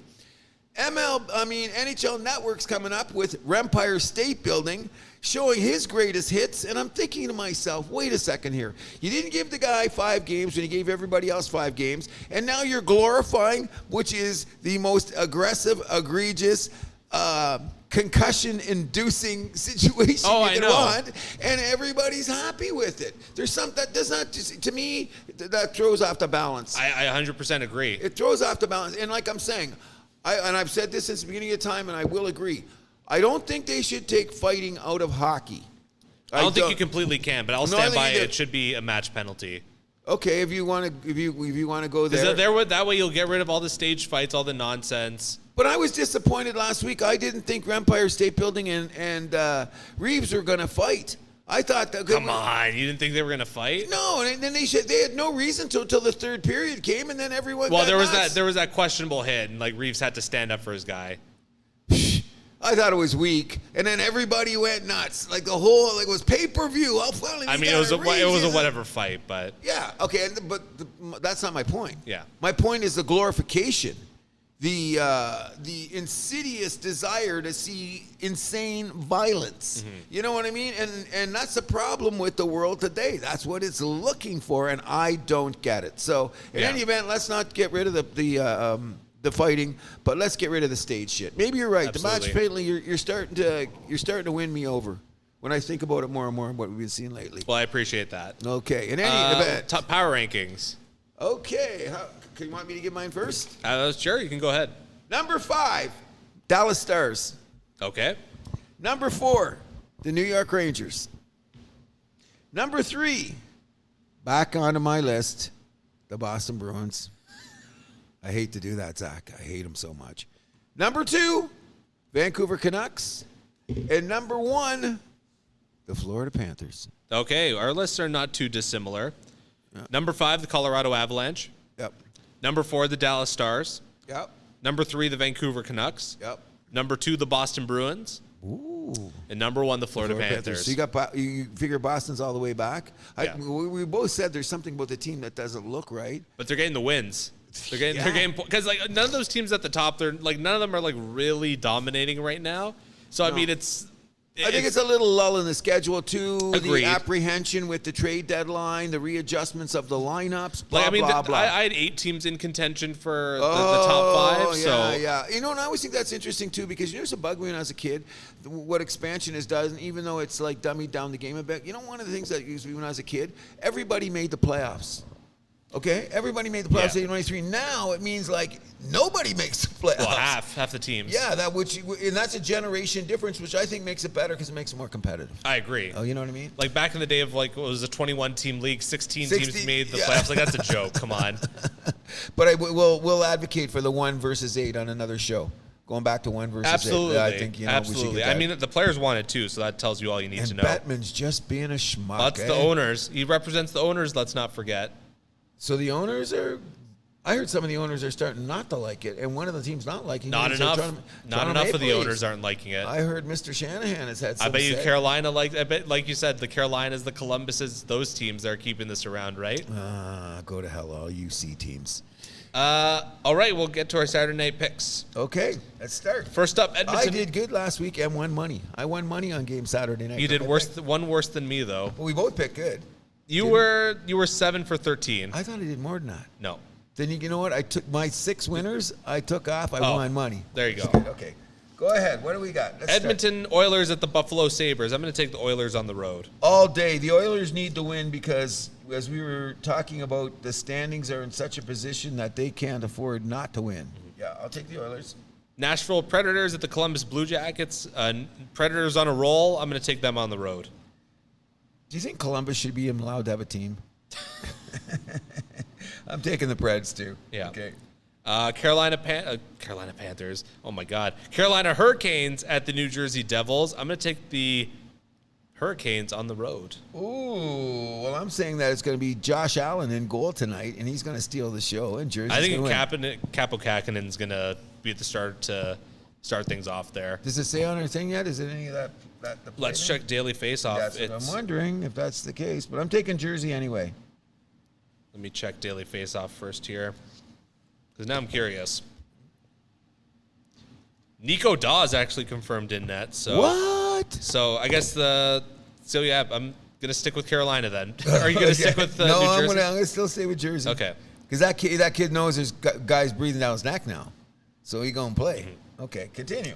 Pittsburgh Penguins at the Boston Bruins. Pittsburgh on. just falling apart. I think we know both who were taken. Both Bruins. Yeah, that's a gimme. Calgary Flames at the Florida Panthers. Florida at home, easy. I'm saying that they're going to take the night off, Wow. and Calgary is going to steal the win in Florida. Okay. You know. The game of the night: Toronto Maple Leafs at the Montreal Canadiens. Serge, Brady, I think Danny. Big shout out to those guys. They went up for the game. Oh, nice. Yeah, they drove up. They went up to the game.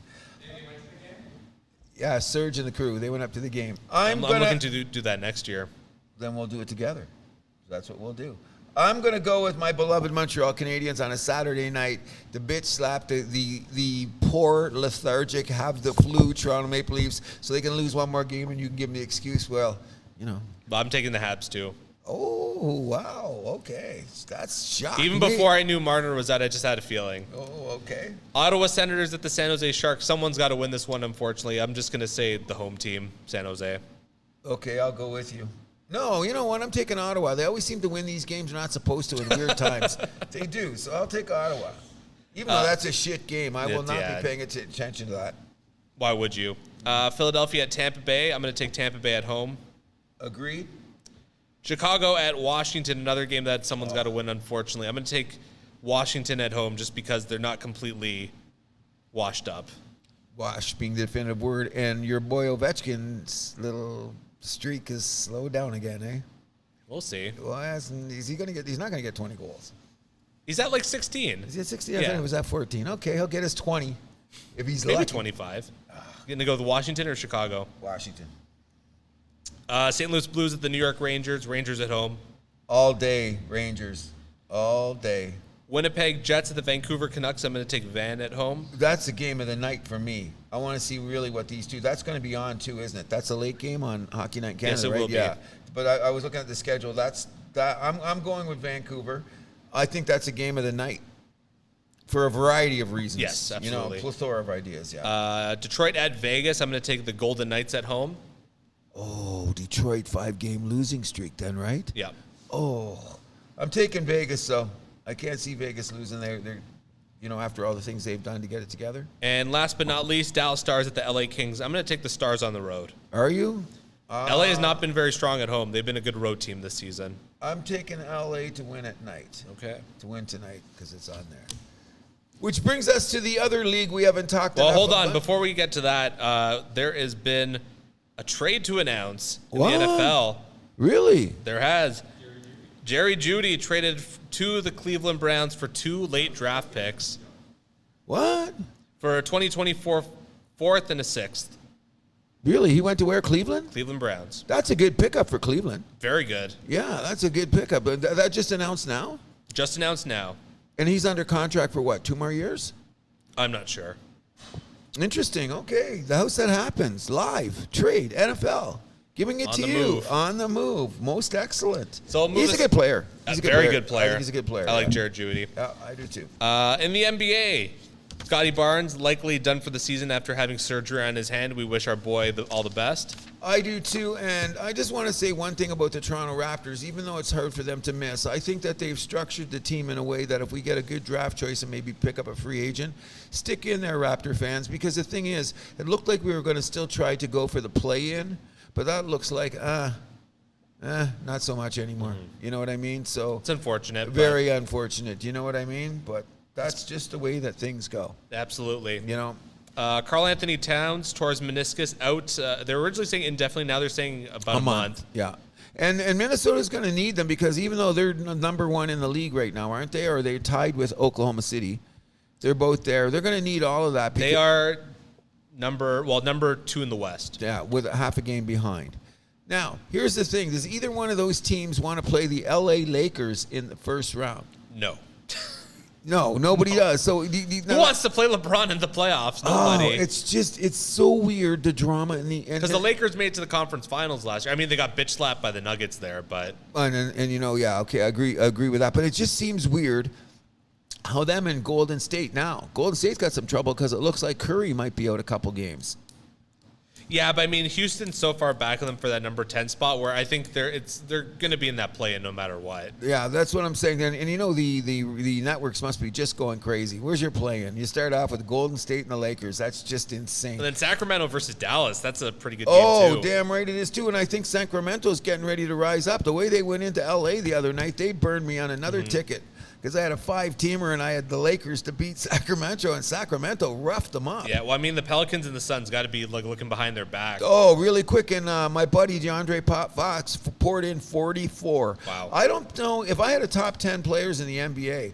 I don't know why. Like, people know Fox, but they don't. Part of the reasons he's in Sacramento and they made the run last year, so it got everyone's attention. But this year they're not quite as glamorous, so they seem to have forgotten about it. But that's DeAndre Fox guy. Ridiculous player. 44 against the Lakers. De'Aaron Fox. Absolutely crushed the Lakers, almost single handled like that. Big guy. Do you think that DeAndre Fox or De'Aaron Fox is a top 10 player in the NBA? No. What? You don't think Fox is a top 10 player in the NBA from Sacramento? A top 10? Top 10. No. Whoa. Well, okay, well, you got to give me time to break that down, but I'm not going to do it right now. No, but I'm very surprised. Anyway, we're talking about the play-ins.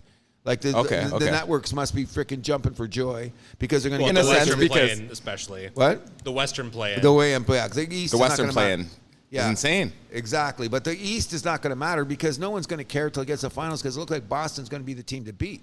You know, none of these other teams, I think, are capable of doing it. There's not one team. We've talked about the Knicks and the Cavs. Well, the Cavs, yeah, but now they've got some injury issues too. Like Mitchell seemed to be banged up. Mobley seemed to be banged up. I was really big on Cleveland last week. I was really thinking they're going to make a team, and in the 1 week span, actually we've been gone 10 days. They're still number 2 in the East. Yeah, they are because the other teams have lost behind them. That's the only reason. But they've had issues now. Remember, 10 days ago, I was screaming, "Let's Cleveland. Let's give them some love." Since then, they've had injuries and they don't score. Sometimes they don't score. And if Donovan Mitchell's out, they got trouble. Mobley's hurt, and they need that Mobley-Allen combo big in the middle that makes them happen because But it was a wild win over Boston the other day. What's that? Did you see their win over Boston the other day? Oh, Cleveland? Yes. Yeah, well, that's the only thing that they did that got with everybody out. Well, no, it wasn't everybody. It was Mobley went out.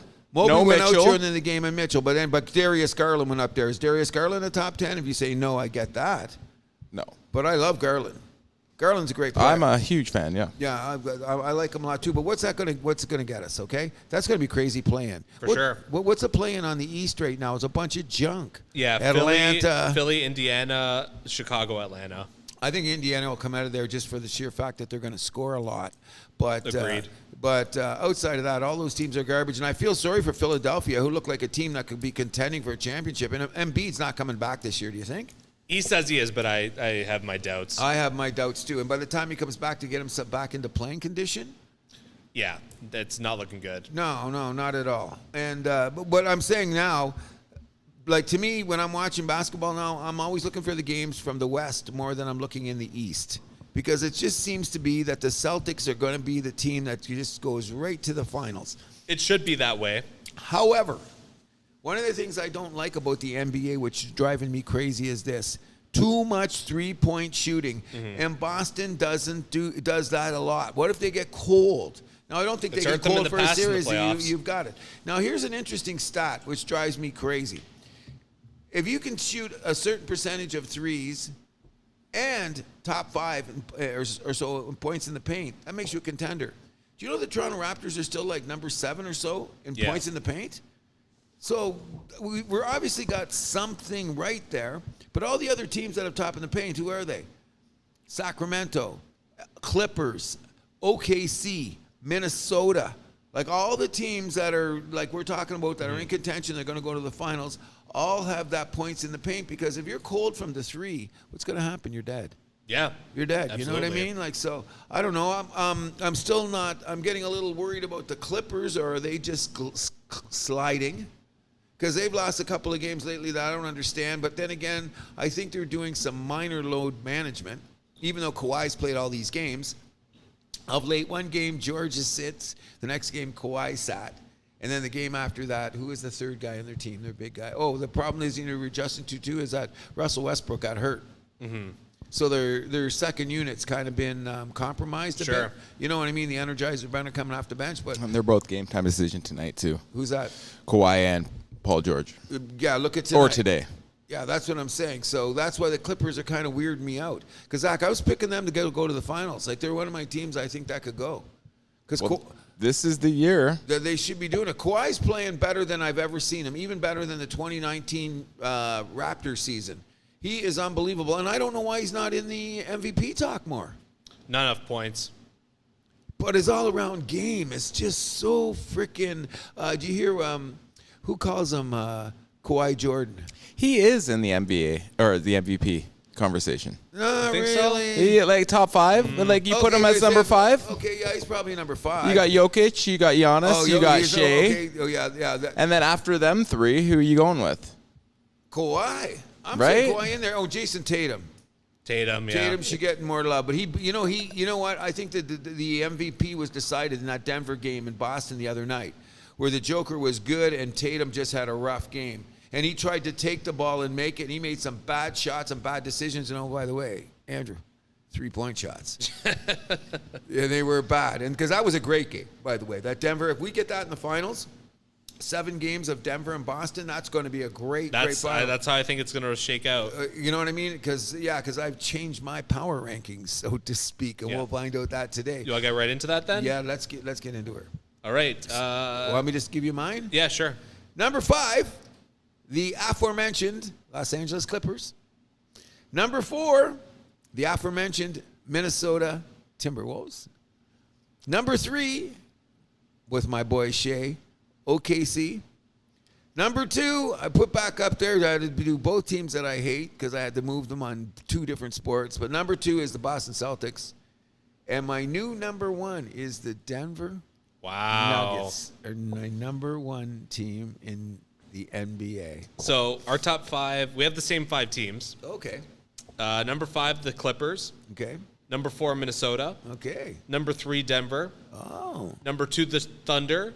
And number 1, the Celtics. Yeah, but they just got beat by Denver the other night. That's why I'm saying. But you know what? You know what it's noticed to me is that everybody on Denver is back playing. Like Jamal had a little timeout.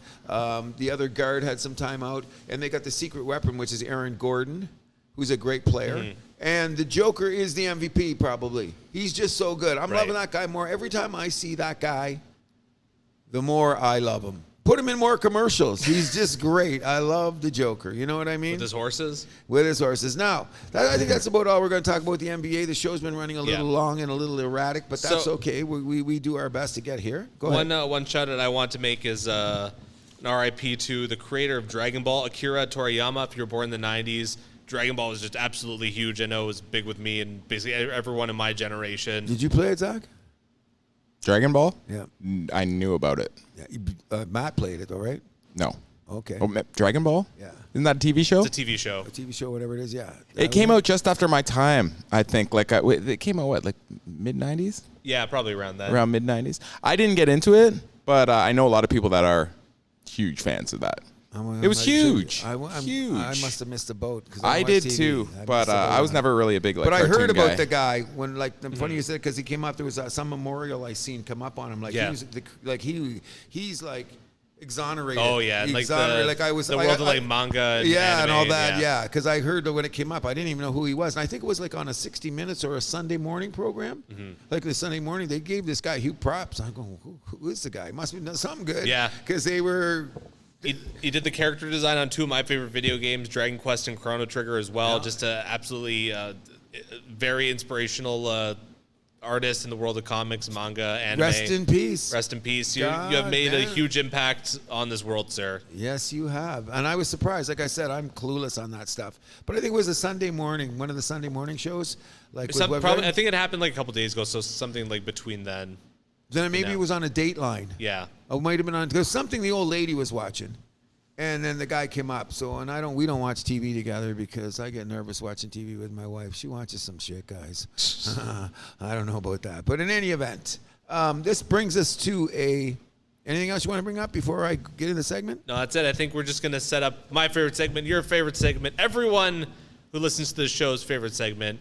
It's the Gospel According to Cruz. Thank you very much. Okay, since I was a kid. And things have evolved to a certain point in time. Like, I just like to put it this way. If I was in high school and someone told me that there was going to be a girl rolling down the streets with a pair of space-age rollerblades, listening to my whole album collection, which is in her hand, would have blown me away. But it has happened. Sure. You know what I mean? There is this thing called the internet where you had told me I'd be able to get on the phone and talk to anybody in the world and be able to see them for free. If you have a phone, would blow me away.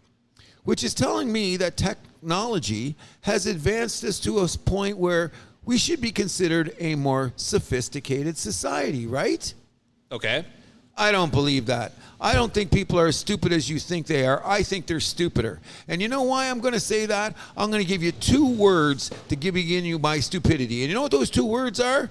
Jake Paul. How are people so stupid that now they're going to pay pay-per-views for him to fight Mike Tyson at 55 years old? And people are going to buy this garbage? Hey, it's on Netflix. It's on Netflix, and it's going to be watched. That's what I'm... I'm watching. Are you watching? No. Well, yeah, you know what? Let's be real.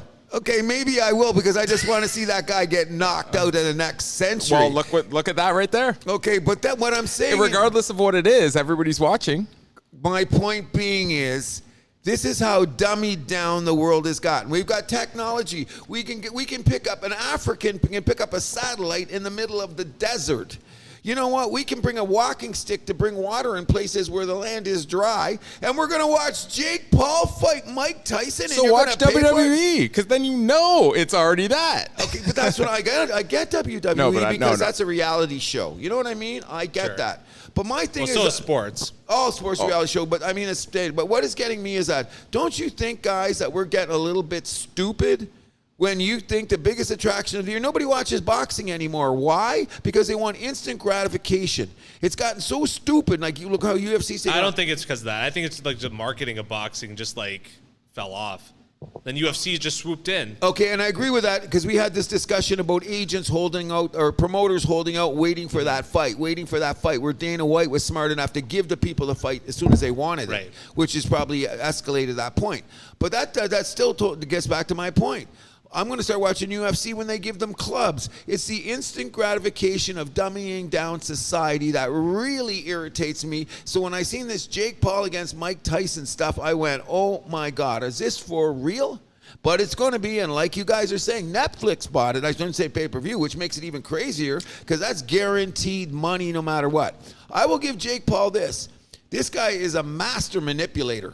For sure. No matter what. So if he can get away with this and his pockets keep getting fatter, okay, more power to him. But what's the next thing we're going to get out of Jake Paul? Is he going to go into the international power slap fights? No.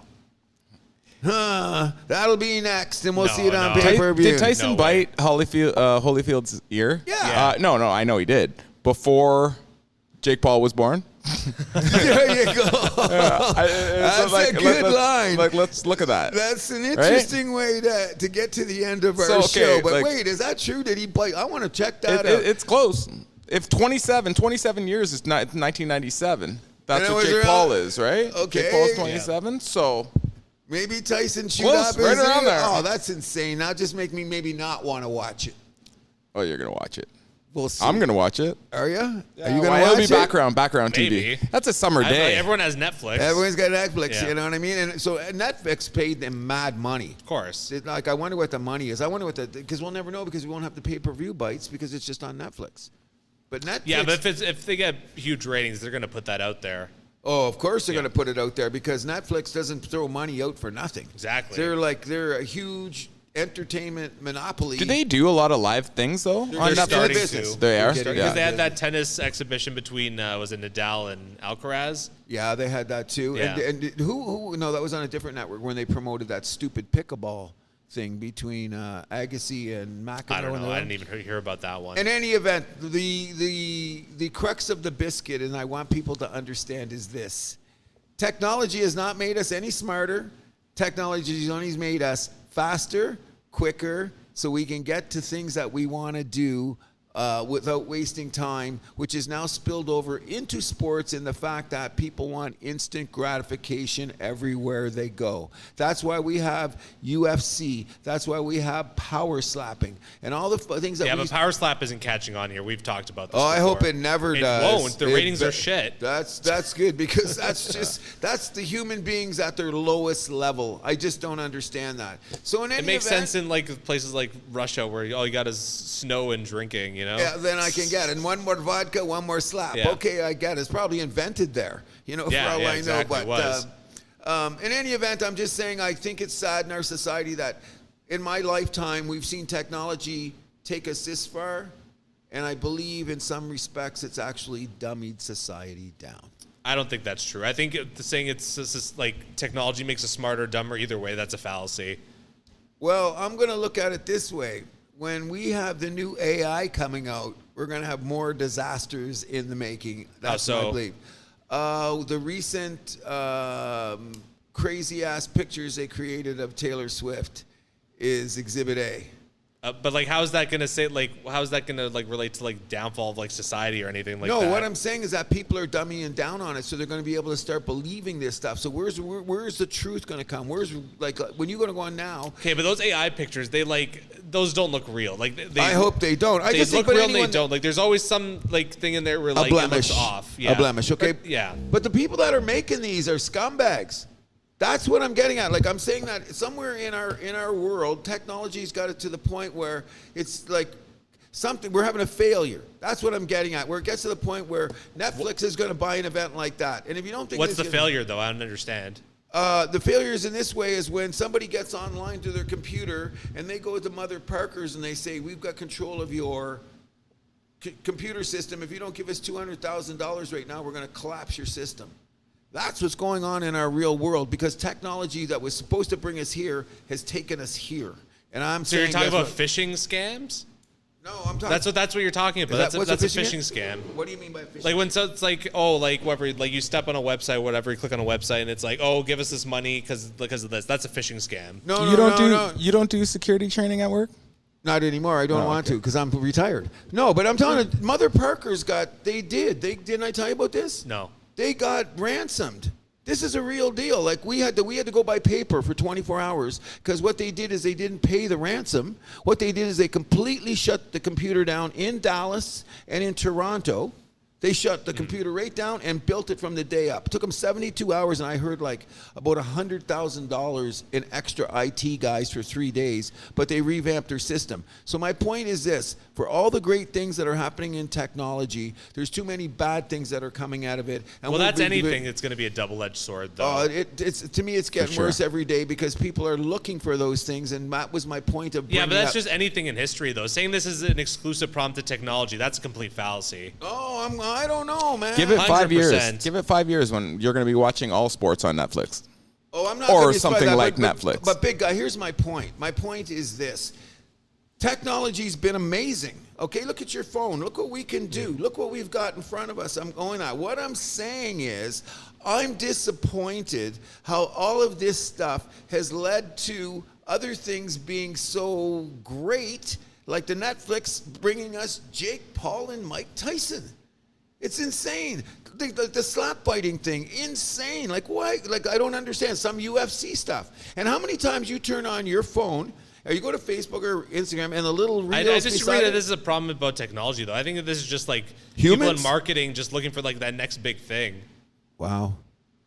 Which is like, that's just human history. Well, then, you know what we should do is end the show. Let's think of something really insane that will catch on for 10 minutes, make $1 million, and get the hell out of here. Maybe it'll catch on longer than 10 minutes. I hope if it's a week, we're rich. Now, I'll give you an example. Where's your fidget spinners? I still have mine. I know. I everybody- never understood that, but that. Oh, how it much? was- I want to be the one that invents the next. What's it called? Fidget spinner, yeah. Fidget spinner. I want to be the guy that invents that. You know what I mean? Or I want to be the guy that writes the worst song ever that's so catchy as hell that everybody hates it after 10 minutes, but I make the money. So that's, you know what I mean? That's how I'm looking at the world today. Like, that's what drove me nuts. When I seen Jake Paul standing in front of Mike Tyson, I thought it was a joke. I go, what are they? Oh, they must be talking about fighting. Then they go, no, they just announced a fight. Ah, come on. Come on, but like Zach says here, I'm going to be watching. Oh, absolutely. I'm going Absolutely. to be watching. I may or may not be, depends on what's Yeah, going actually, on you that know night. what? That's well, in I'm July. not- That's a summer. I'm not the biggest fighting guy either way, so I mean, this didn't really Same. make a difference in my world. So No, but the reason I'm bringing it up is because I think it's insane. Like, Well, you can it is sell this. crazy. Yeah, you can sell this now. I'm not going to plan my night around that. exactly. If I'm no. somewhere where there's a TV on, well, I'll watch it. But if not, then Because we all want to see you know? that guy get nailed. Yeah. Yeah, if I'm out at a cottage swimming, I'm not going to stop. No, I know, because it's in July or something like that. Yeah, it is. In any event, we kind of took the show off the rails this week, but that's okay. Yeah, sorry about that. No, that's in a good way. No, I'm thinking the different subjects we were discussing because we're gonna have a show where we should, Andrew. Now that we're on here, we should have a show where we take the time to have a discussion. Technology, games, humans. Where are we? Seriously, because I think you have a good point, and I'm willing to counterpoint some of those things just because of the age difference, Right. and how I've seen it progressed in my lifetimes. And some of the things I see, I just shake my head. I go, really? We can send a man to the moon, but we can't let everybody in Africa have a bite to eat tonight. You know what I mean? Like, when is technology going to just go this way? No, because we're more. Well, I mean, the hunger problem, that's... I don't All know. of those are That's hypothetical issues that's that a I'm just bringing complex up. issue. Okay, but I'm saying that's way over our heads in the discussion because we're not a political show. But what I'm saying is we should maybe one day open the door to talk about how these things like baseball speeded up now because what? They're not getting enough people to watch it because it's an old person's game. Yeah. So look at all the adjustments they had to make, and then they're using technology to advance parts of the game to make it better for us to see. That's also just because baseball has just been shooting itself in the foot the last 30 years. as we discussed earlier Yeah. in the show. And I still love baseball. If Some days I baseball- think it's some of my favorite sports. I think baseball's still suffering from the strike in '94. Never recovered. Yeah. Yeah, I agree with that too. Yeah. Like the home run race in '98, that was a nice little Band-Aid for a little bit, but then The reality of the situation came out, and it just made things worse as far as I Exactly. was concerned. You know what I mean? And Barry Bonds and Roger Clemens still are not in the Hall of Fame, so the whole thing got distorted. or Mark McGuire. Or whatever the case may All be. these guys. Okay, then. Well, that kind of wraps up the show for the week. I want to thank my boy, Big Guy, for coming out. Thanks for being Thanks a for coming guest. on. Cheers. Thank you. Oh, and by the way, we're going to let you know right now, and Andrew, we're going to discuss this with Danny. We want to have our preseason baseball show recorded at San Fran. Sure. You know what I mean? I'm just trying to figure Yeah. out who's our guest going to be on the show because we've really only got 4 mics. Maybe we'll hand it. But we'll just got BOH, got Pick, got Seminuk. We should bring out Zach too. Zach should definitely have a crack at that too. But we'll figure it out when the time comes. We still got probably 2 weeks is when we're going to have to do it, right? Yeah, It's coming right we around gotta the plan corner. this quick. Yes. Alrighty, so now before I go, I just want to say one thing. I've jumped off the South Carolina Gamecocks Final Four appearance due to the fact that they let Tennessee rape them in their house on Tuesday night. We don't say that word here. Is that the wrong word? Oh, yeah. I mean, whoops. I mean, well, yeah, sorry. Anyways, it was bad. They went into their house, so we'll talk about that later. What you going to say? Got something to say? No. No. Alrighty. I just can't wait for the March Madness. It's coming. We're 10 days away. Go We'll do home those shows. teams today. Let's get those home wins. I'm going to go do that right now. I got too. that money line ticket waiting for You it. got it. In any event, thanks for coming out. I guess we're going to call this the Wayward Show, right? The Wayward Show. We got a little wayward today, so we will call it the Wayward Show. But once again, Andrew, anytime I sit down with a microphone, I'm enjoying myself. Me too. You got it? So anything else we'd like to bring up? That's about it. Okay, then. Good luck to the guys in Montreal tonight. Hope they have a good time and they bring back a win for the Habs. This is the House That Happens. And hi, my name is Cruz. And I'm Andrew Milani. And what do? We keep the vibe alive. You can find The House That Happens on Podbean, Spotify, Amazon Music, iHeartRadio, Player FM, Samsung, Podchaser, Boomplay, YouTube, and SoundCloud. You can also follow us on Facebook, Instagram, and TikTok at The House That Happens, and follow us on Twitter at House Happens. You can also shoot us an email at thehousethathappens@gmail.com.